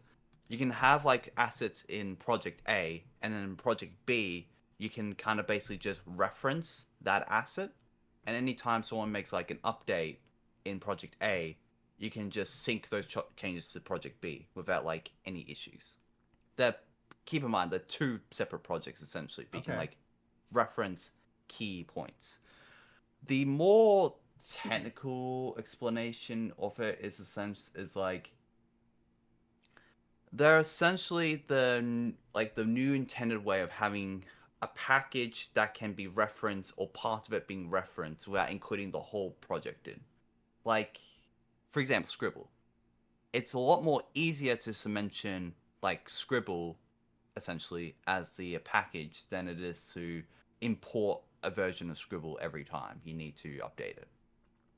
And this goes for not only shared code libraries over the internet like Scribble or any of the other popular ones, but also if you have code that you frequently share between your own projects. Yeah, like my very commonly used scripts. I Yeah, could have e- just a everyone's project. got one of those. Everyone can Yeah, probably that has relate my to Yeah, that, I'm script sure. folder. And I don't have to bring all of them in. I just reference the project and pull the ones in that I want. And if I ever go back and make an update to any of them, then it's automatically updated in all my projects that uses that script library. more or less. Like there is some caveats to it. Like you can kind of like pick which version of like the package you're in. So like going back to Scribble, just say you had a project on Scribble A, and you wanted to stick on to Scribble A. On the package manager end, you can have that project set to Scribble 8, and it'll only reference /use Scribble 8. And then in other projects, you can have Scribble 9. Hmm. So yeah, a That's little bit kind of of control. That's kind of cool. yeah. That the So extremely high level description would basically be like nested projects that you can reference automatically. there is also some other things about prefabs as well. Like you can kind of have like private and public like functions as well. So if there's things like system functions that you don't want exposed to like the whole package, you can kind of just choose to not export them with like the main definition, and they'll only be able to basically reference like what you expose. But everything That was else, going to be what I asked about next. Was like one of the most frustrating things about using systems like Scribble or even some of my own libraries. I don't even want to bring them in. Is I bring them in and it's like, yeah, here's 300 scripts. Don't touch 200 of them, please. Don't look at them. Don't call them. You shouldn't touch them. And now I've got 300 scripts in my project, and I really only wanted two. And then they clog up yeah. your So autocomplete when you type a and function then my name or control T or autocomplete whatever. namespace is totally polluted. And so yeah, if it's possible to say, yeah, only expose these functions, but those functions can call the other functions and it won't pollute autocomplete for the general project, that is very exciting if true. That is super Yeah. exciting. Yeah, so basically you can have a function just call some other function like that's not exposed, and it'll basically pull that function in, and it'll pull everything else that's like relevant to the project. But then keep the autocomplete for the project that it's being imported in clean. Yeah. Okay. Okay. I'm skeptical. Like that sounds almost too good to be true. So that's very cool. If true, I'm excited for that. That is like the main intent anyways. I haven't actually seen like all of that in action because they're still been working on it in the background, and as far as I can tell by the bug tracker, they're going to be working on it for quite a while. Mm.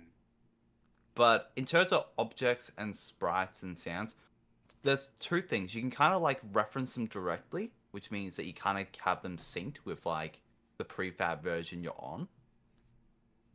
But if you want to like change, and if you want to change a property, it'll kind of do like a soft copy, or think like a hard copy essentially of like the asset in that case, but still So keep in sync.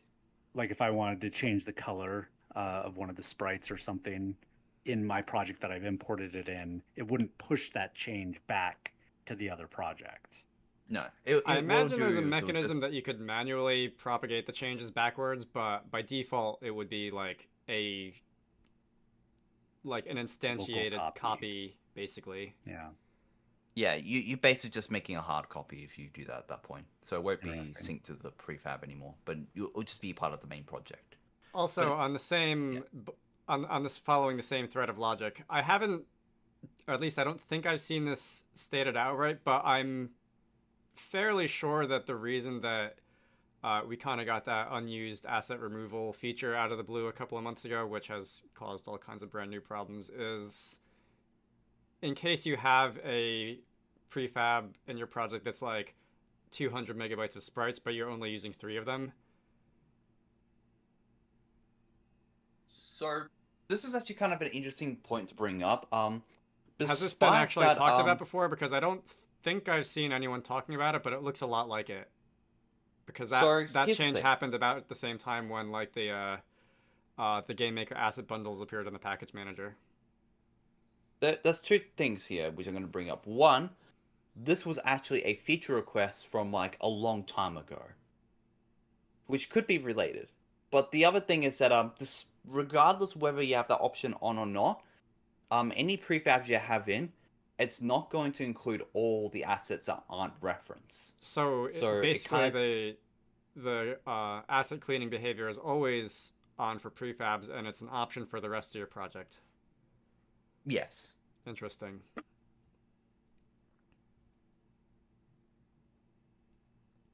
Because it's like, if you have a prefab that has like 2,000 sprites, for example, you probably don't want all 2,000 sprites. So it's just only going to be like, okay, you reference like 5 sprites from this prefab, cool.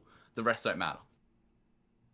Right. Because you know Like that if it, assuming this takes off the way that Yo-Yo Games hopes it will, people are going to do the Unity asset store thing where they're like, here's 7 gigabytes of all the songs I've ever composed, add it to your project only use 3 of them, you probably don't want the other vast majority of them shipped with your build, because that would just be a waste of space. Yeah. Zach did mention that you can apparently hard reference a prefab. Zach said it won't do So the just- auto cleaning. Oh, that he's saying Yeah. it won't do the auto clean if you hard reference it. Okay. Yeah.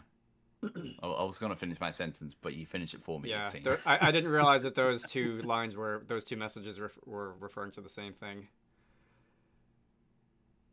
It's all good. Oh, Derek missed the part where we were going on a tear about the marketplace. Yeah, poor marketplace. So where do prefabs live?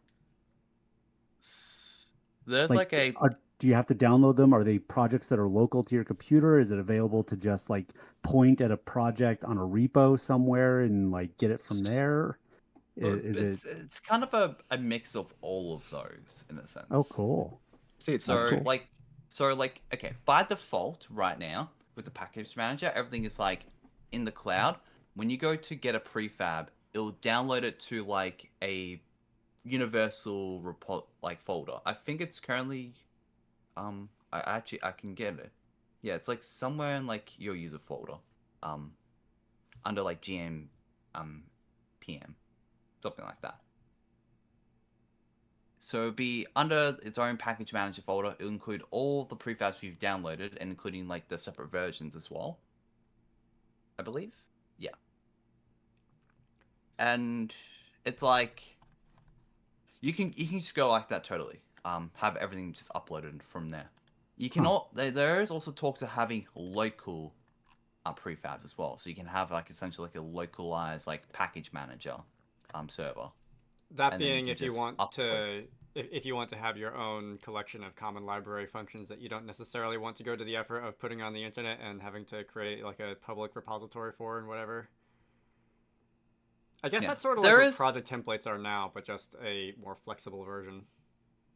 Yeah, and then you got the middle ground where you can just also spin up your own like package manager server for your own needs, which I've been kind of intrigued in doing that for GM Kitchen.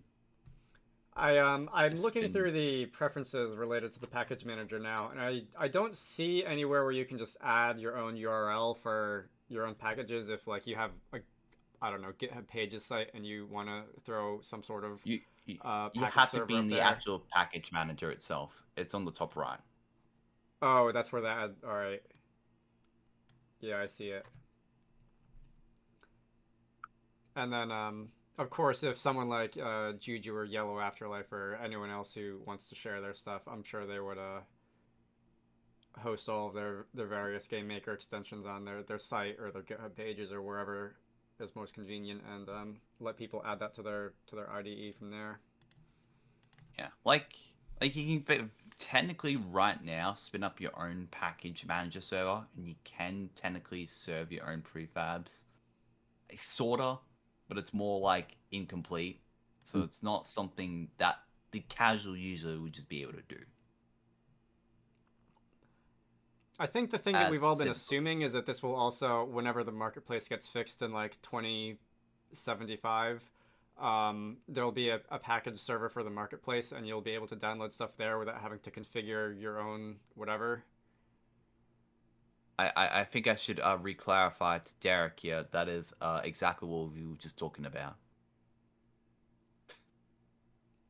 Yeah, custom sources are important for this sort of thing. Like you can specify like your own server anywhere. It could be on your own network. It could be somewhere on the internet.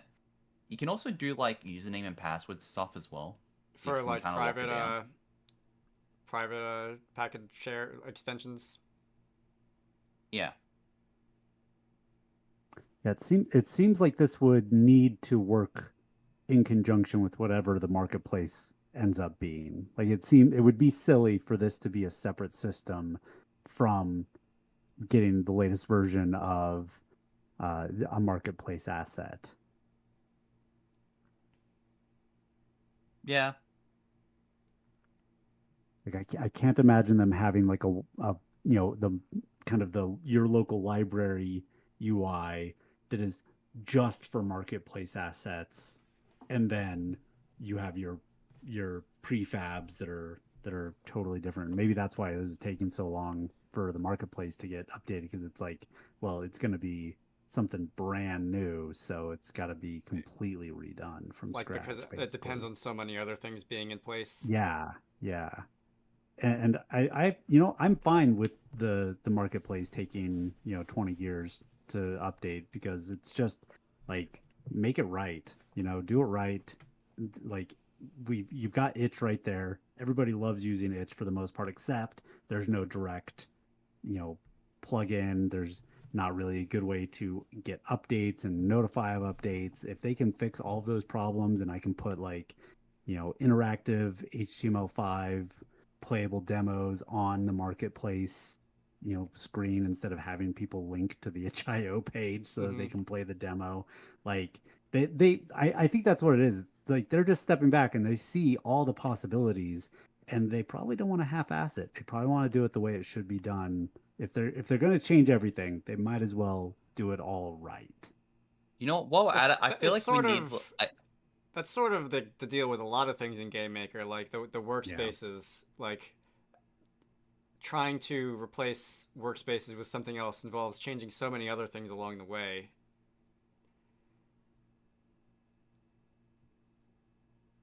On that note, I feel like we need some sort of like bug or feature request for the marketplace in terms of having playable HTML5 or WebAssembly files for demos. It's gotta be there eventually. Like that, there's no way they're going to release a version of the marketplace when all of us asset makers have moved to itch, and even in our marketplace assets, we say, hey, you want to play the demo, click here, go to the itch page and play it there.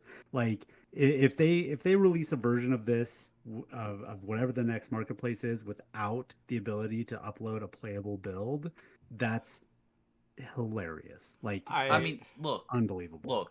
Look. Here's the thing. With any sort of like developer, and like you and I, them as well, it's like, if there's a feature that's not mentioned, it's probably not going to be a thing. That's fair. So that's fair. It's probably why I'm like, if it's at least like in the GameMaker bug repo or something, at least it's out there. At least there's a possibility they'll consider it. And so for what it's worth, I do feel like once everything else is in place, and like all the work of fixing the marketplace and the package manager and everything else in between there gets done, I feel like adding screen real estate for a playable demo on the marketplace pages would be like trivial compared to everything else that they would have had to do. Sid, hang on, you could bring this back. I don't know what's happening to your keyboard there, Sid. Bring this back to whoever has idea at the GX mod store for this. The same infrastructure could be used for this, along with a layer to allow for NPM stuff. That's what you were saying. Russell has actually confirmed is they want to work with the team that did the GX mod store and utilize their, whatever they're doing. Why if you've already got a store in-house, why redo it from scratch for something that does basically the same layout and same presentation? So which is a great idea, right? You've already got something that works, people seem to like it, why completely start over? It's also kind of like, I guess in a way, like less work on them, because Opera already has like a good decent team when it comes like web stuff. So it's like, getting them on board is not a bad idea, especially if it's meant to like interact with your Opera account and everything else. Yeah. I do remember years ago, like years and years ago, when the marketplace originally started to it was pretty clear that they were going to be winding down. Like, nothing was getting updated on the front page, no new featured stuff. It just kind of started to stagnate, and we all kind of saw the writing on the wall.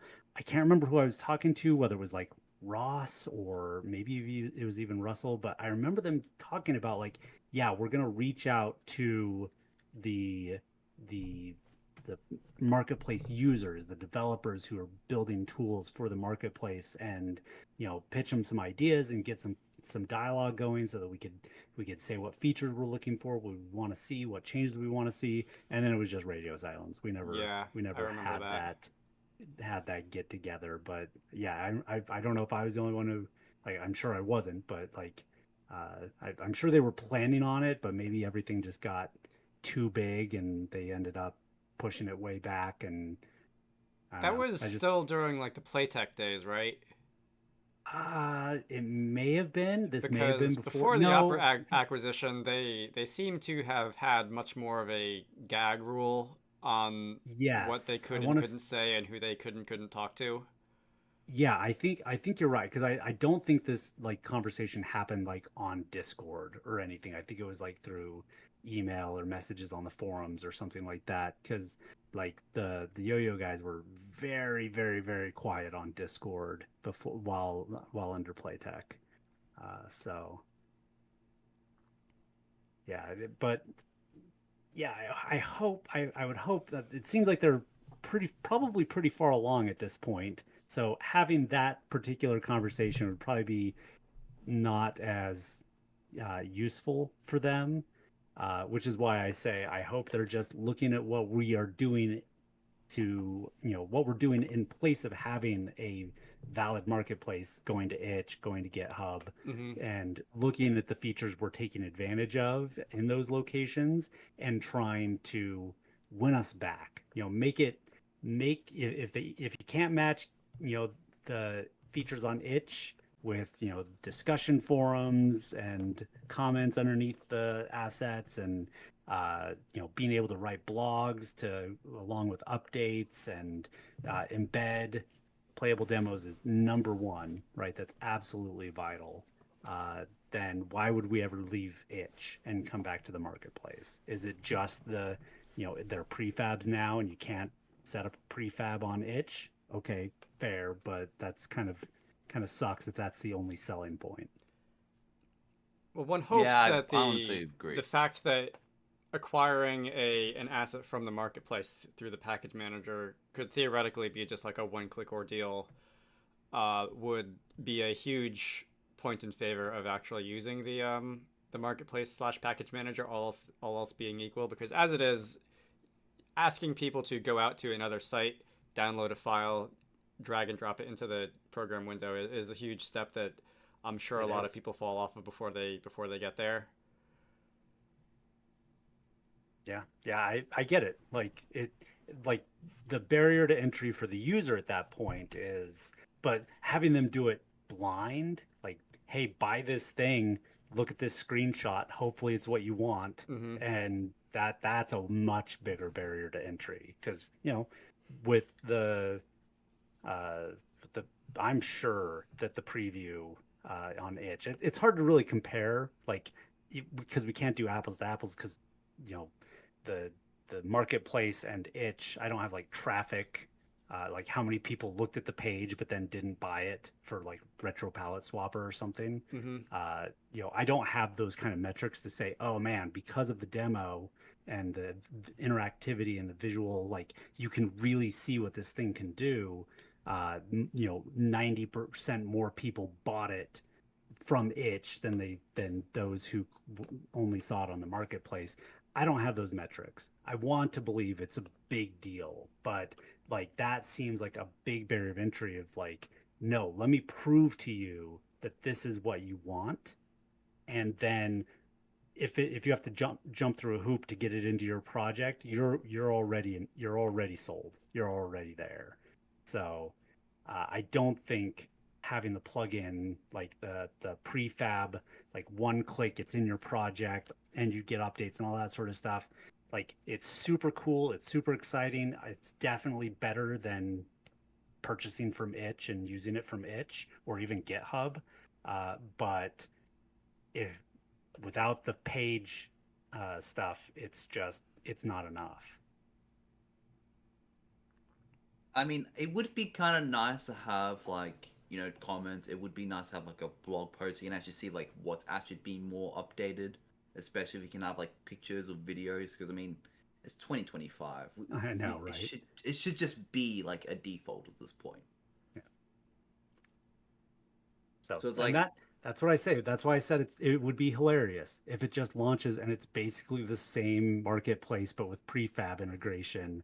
Like it would almost feel like a joke because it just anybody else looking at it from the outside who doesn't actually have to work on it is just like everything's here. This is what you need to do. It's the writing's on the wall. This is what we expect from a asset marketplace, like from everywhere else, and then they deliver something completely under that is just it would be so sad. yeah. Wow, how did we end up back up on the marketplace again?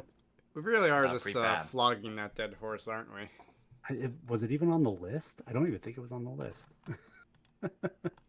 We just love talking about the marketplace. Derek is taking us on a detour. Vector support. Vector SVG image support. SVG, Yeah. Have any of you SVG support. really made a lot of use of SVG stuff so far? I mean, my main projects I have not at all. I thought about using Sprite Add for one of them though. I think Sprite Add works. Obviously, like what a lot of us use GameMaker for are pixel art, which is not something that SVG often interacts with. Although I guess for UI stuff you could, if you wanted like clean UI on pixel art. I think I tried using it years ago, experimenting with it, but then like a transparency wasn't coming through with the artist, and it just we just wasn't dropped worth it. the trouble. Went back to PNGs and just baked it and called it a day. Okay, it doesn't mention it in the manual, but I did kind of forget about this. Sprite Add supports data URLs, which is like essentially like a base 64 string they can just pass around directly into Sprite Add with like a bit of like URL like syntax. Forgot about that. That would mostly be something if you wanted to like add a sprite from a web source or like add someone's profile picture, right? It's kind of. I mean, you can just pull images online already, but it's more useful if you have like a string variant, so you need to like carry around for some reason. Kind of like a So if you actually wanted string. to encode a sprite in base 64, then yeah. But I'm not like, that's not exactly my expertise, so someone will probably have to add more to that. That feels like the sort of thing that like Masita is going to find a really weird bonkers use for at some point. Yeah.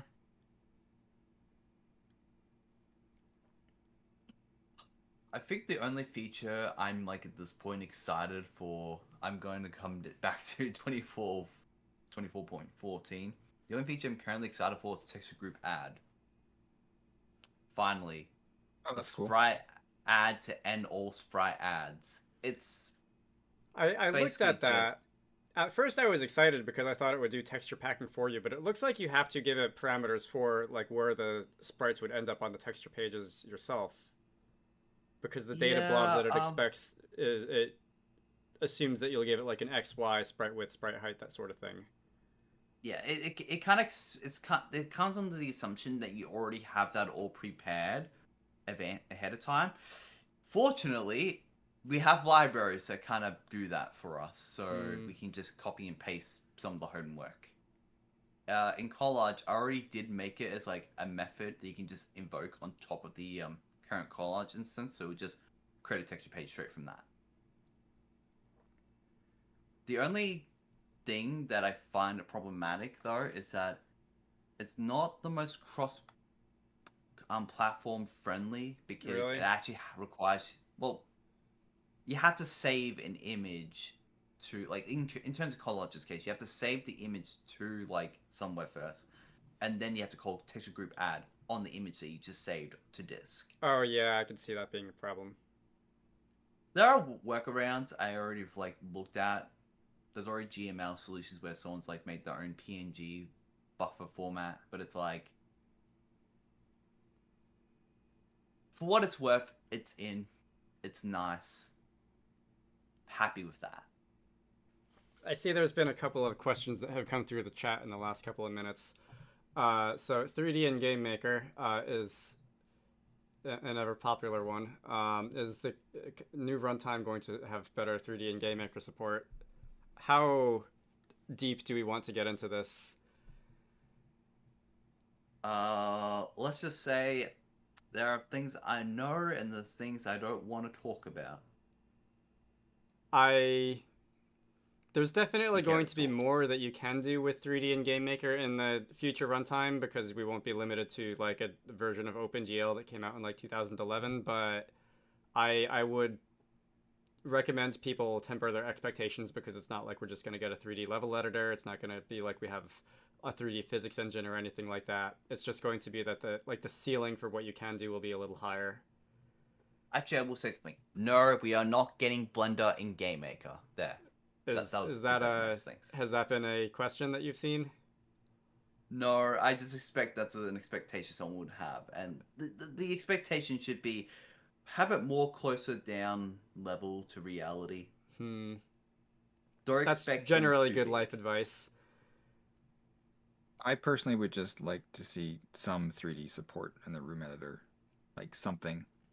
So that was Just something. that was another thing that I was gonna say after this, is that given I don't really expect Yo-Yo Games themselves to do a 3D room editor any day soon, but if user IDE plugins really end up going anywhere, I expect that there's going to be people just doing that, making their own. Yeah. Just you wait. Eventually, there'll be some community project that's open source, and everyone's just doing their own 3D editor, like from that community project. And then there's going to be like 7 different versions of it that people all say are the best one. And then for some reason, we're gonna have Blender in it anyways. I have a headache. So that's the short version of what the status of 3D in GameMaker is right now. Yeah.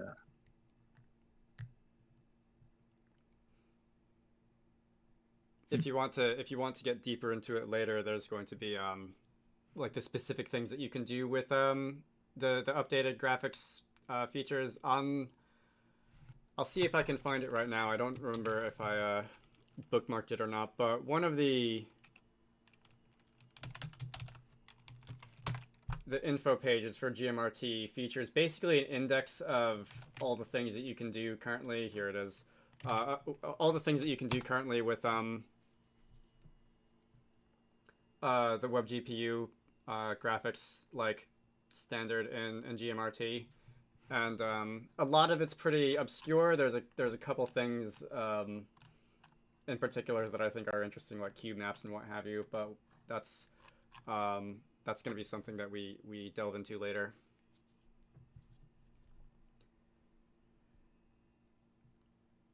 I think he mentions to me about GMRT and cube maps. Wasn't a video recently? Probably. That's my go-to example of things that will be a lot easier in a year than they are now. Well, in 2 or 3 years anyway. Right. I think it was in your channel update. You mentioned that. Might have been. Right. Because to do cube maps in GameMaker now, you kind of have to not do it in a nice, elegant way. You kind of have to fake it by staging 6 separate texture samplers and then switching between them, and it's a whole thing, and it's not very efficient or nice to write. Yeah, no, I can imagine.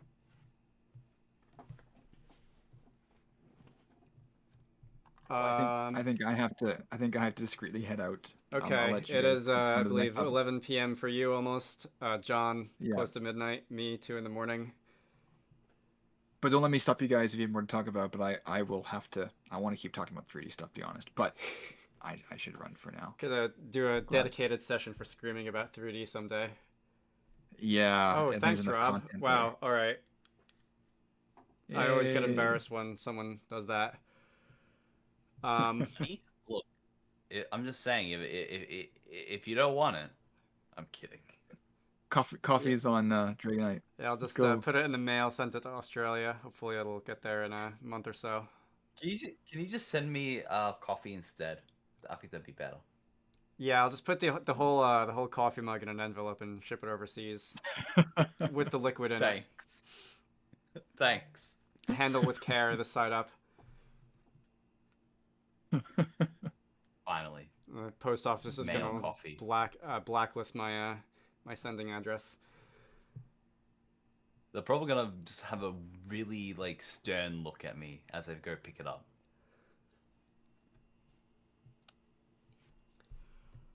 But you're down in Australia, so it'd be poured out anyway. So Because it's upside down. it's upside down, yeah. So it won't even make it. I should have thought about that I'm before I sh- put it in the mail. Yeah, Look, but I'm sure. Look. If I have to, I'm sure there's something I can pull out from Australia. I'll ship like a an anti-flip container. There you go. Or I could just write a when little note on the UPS boxes, like make sure to rotate with your current latitude. That's like gonna be like the most expensive thing you think about it. Like to get that amount of precision, you'd have to like spend like a couple million. All right. So what's that comic? What's that comic you shared? XKCD. I feel like there's a comic for that. There probably Always is. an XKCD for everything. Yeah, that sounds about right. Okay, I really should run for now. Between on that note. XKCD and Calvin and Hobbes, they have a comic for pretty much every situation.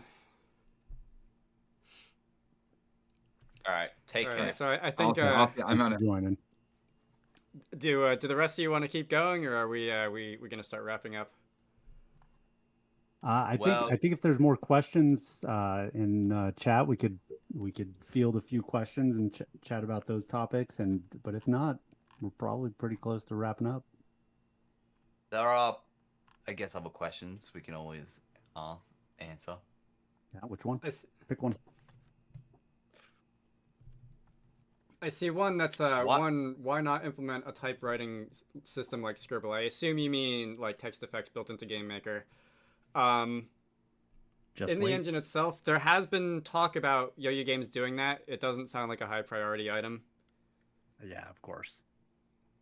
I know they're not gonna do like static types and whatnot for like a lot of things either. Oh, I assumed this was about type as in like text because they mentioned Scribble.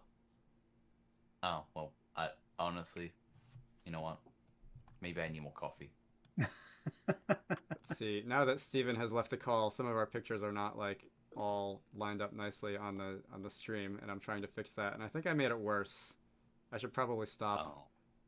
All right, I'm gonna leave that Okay, well- lopsided right now before I wreck it further. Maybe I should just hand you that CSS script I had for like automatically centering us. Ah, that sounds like effort. It was literally like Effort 2 that you already lines. did, and I just have to plug into the OBS thing. I know, but still. Okay, well, I mean, I'll answer the second question at least. So why not improve particles such as collisions? That's the thing. They did in an ancient version of GameMaker, So but then they removed. they didn't have particle collisions. They had particle attractors and repellers. Detractor. Yeah, repellers. Close Particle enough. collisions would be a lot heavier. The GameMaker particle system right now is pretty lightweight. Not to say that they couldn't, but I think that's a design decision because they don't want to have to deal with all the other questions that would fall out from doing something like that. Another thing to kind of side add, I know that with compute shaders, you can definitely make your own particle simulator and everything. Yeah, But I expect that's there's going to all- be some of those once once GMRT gets fleshed out a little bit more. I know that I've said in the past that once GMRT gets to the point where I can write a shader without all hell breaking loose, I would probably try to write my own particle system just for fun and just to get used to how it works. So I expect that's going to be a pretty popular item for people. The real question is, so, will the particles be ducks? Well, yeah, obviously. What else would they be? Excellent. Well, chickens. They could be chickens. I'm thinking of Snitter's 3D particle example where one of his mesh particle like examples is just a bunch of rubber ducks. Is that how you say that, Snitter? For the longest time, I called him Snyder, like SNYDER, because Yeah. that's a name that I've heard before. But I think I've heard him pronounce his own name Snitter, so that's what I go with now. Okay, that's what I'll stick to then.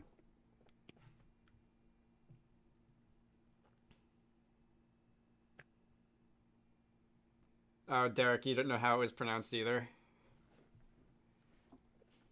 I mean, I'm pretty sure he'll answer to both because I've heard other people call him Snyder with a, like with a Y. But Do we just get like a DM like later on after the screaming, and it's just like it's actually pronounced this? yeah, before the next stream, I'll just send him a message. Hey, can I have a pronunciation key for your name in International Phonetic Alphabet, please and thank you. Check the video description below for a phonetic description of how to say his name. If you're watching the VOD. Oh God, we're in a VOD. Yeah. Have been from the start. Oh no. Oh no.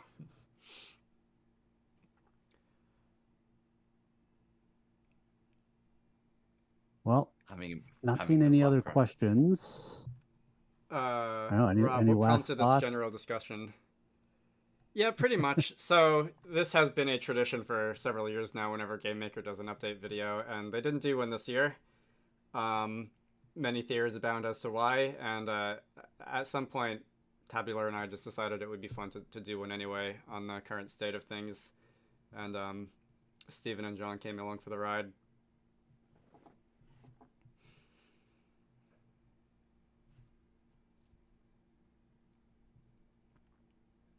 It would be fun to do more. We're past 2 hours now.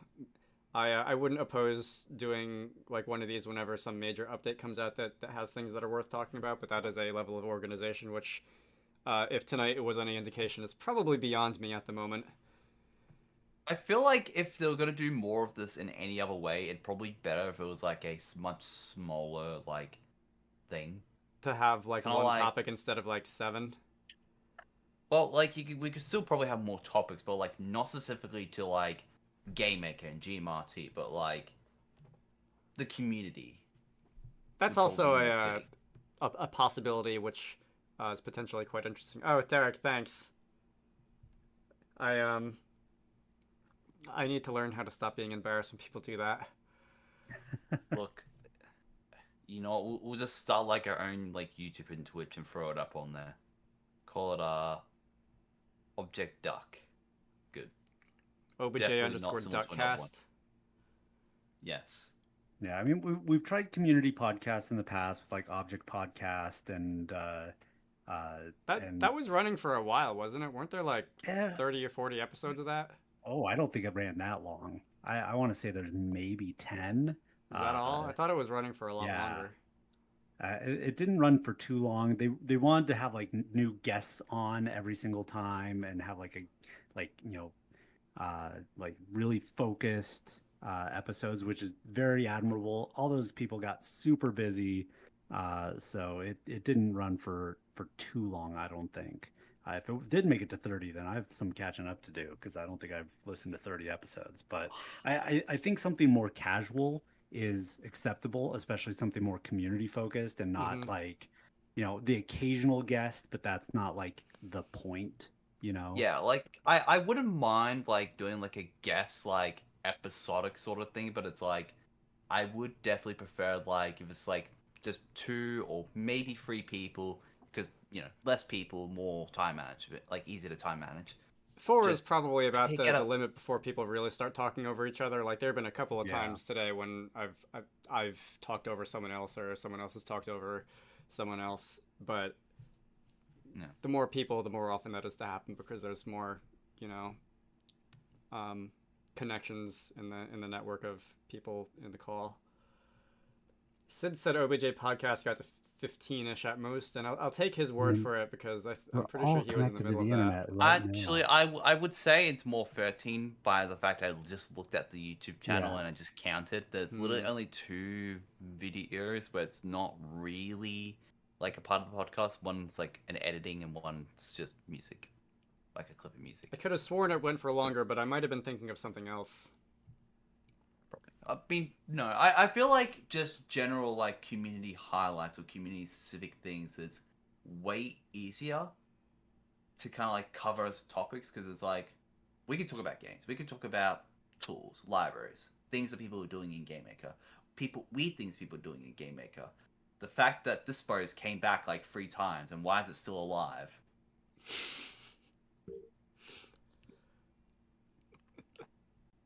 I feel like I'm hesitant to call this a podcast. I've called it like a pseudo podcast before because that makes it sound like a regular thing that doesn't get scheduled more often than like whenever we feel like it.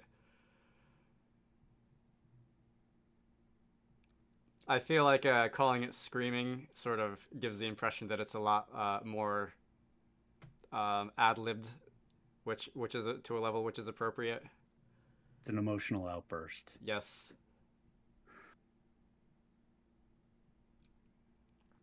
Yeah. We're just screaming. I guess that's where we are now. I see people are starting to drop off a stream show. So should we call it here? Yeah, I think this has been good. I learned a lot. I'm very excited for the future of GameMaker, and nervous and just kind of hoping everything works out well. Anxious, all the things. But yeah, just we didn't even really get into what all of this stuff means for tutorial makers. Like, I know personally I've been very anxious about making new tutorials. I've wanted to. I've got a list of topics and partial scripts and outlines, and I'm just like, when is the right time to do this? I don't know. It's all still very hairy. The only thing I can say for that is that most people have been saying it's more like after LTS, because then there's like no new features. That's kind of been my plan, yeah. That's what I've been waiting for a lot of things, too. I'm kind of just willing to just start now to make tutorials, like nothing heavy, but like very light ones, just to cover ground. There's a part of me that thinks, and this is going to sound like probably worse than I intended it to, but there's a part of me that thinks, like, right now we have a bunch of people coming in from Deltarune, and I want to make something to point them in the right direction that isn't like a 30-episode series on something. Oh no, you locked me into a trap again. God damn it. Yep. Because I've had people suggest that to me.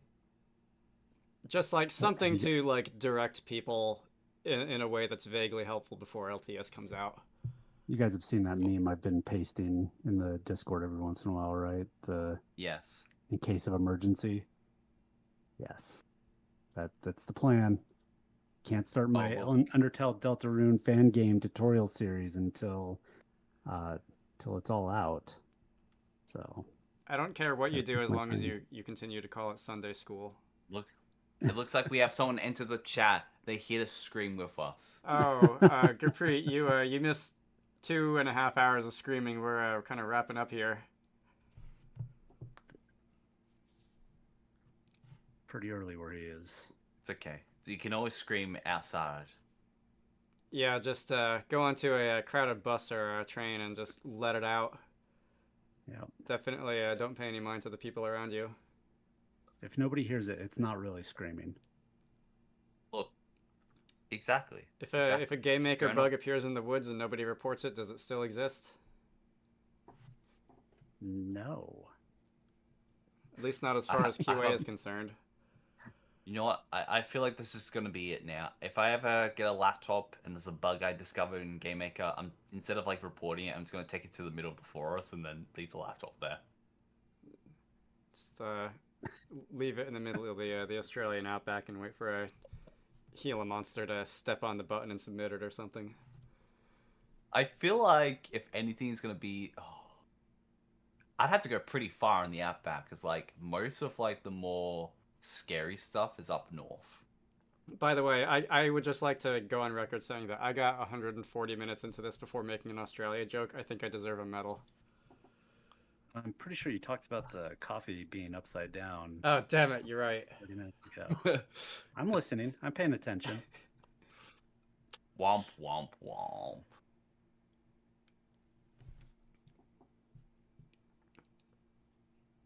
Yeah, let's do this again. Let's do this again. All right, see you in another year or 3 months or whatever it ends up being. We'll organize Next time something. we have something to scream about. Matt. I don't know if when the next update or when LTS comes out or something, and we want to see what the community vibe is or something. Maybe we'll do something then. Yeah. Screaming 2025 Christmas edition. Screaming about how it's 2026 and they're still releasing versions named 2024. Oh no. I think there's a tag on the bug tracker that's like 2024-15, so you never know. I think they took down that. Did they? Yeah, no, yeah. All there is 14.1 and 14.2, and that's just for Code Editor 2. We'll see. Anyway, you all want to do the routine of saying where people can find you? I forgot to ask Steven before he left, although I believe his primary haunt is still Twitter these days. I think I put his account in the description of the stream. Did you? Yeah, I mean, I guess I'll go. So you'll find me in the GM Discord help channels. I'm also on Blue Sky, and that's pretty much it. I have a YouTube channel. Hasn't been updated in years, but maybe you'll get some more updates in the near future. The 15 Commandments of GameMaker.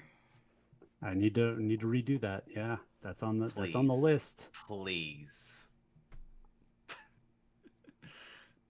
I've been I'm nagging Tabular you Elf, about you'll that for so long, and you kept saying no, that when you finally started talking about doing it again, I assumed you were joking. No, it's gonna happen.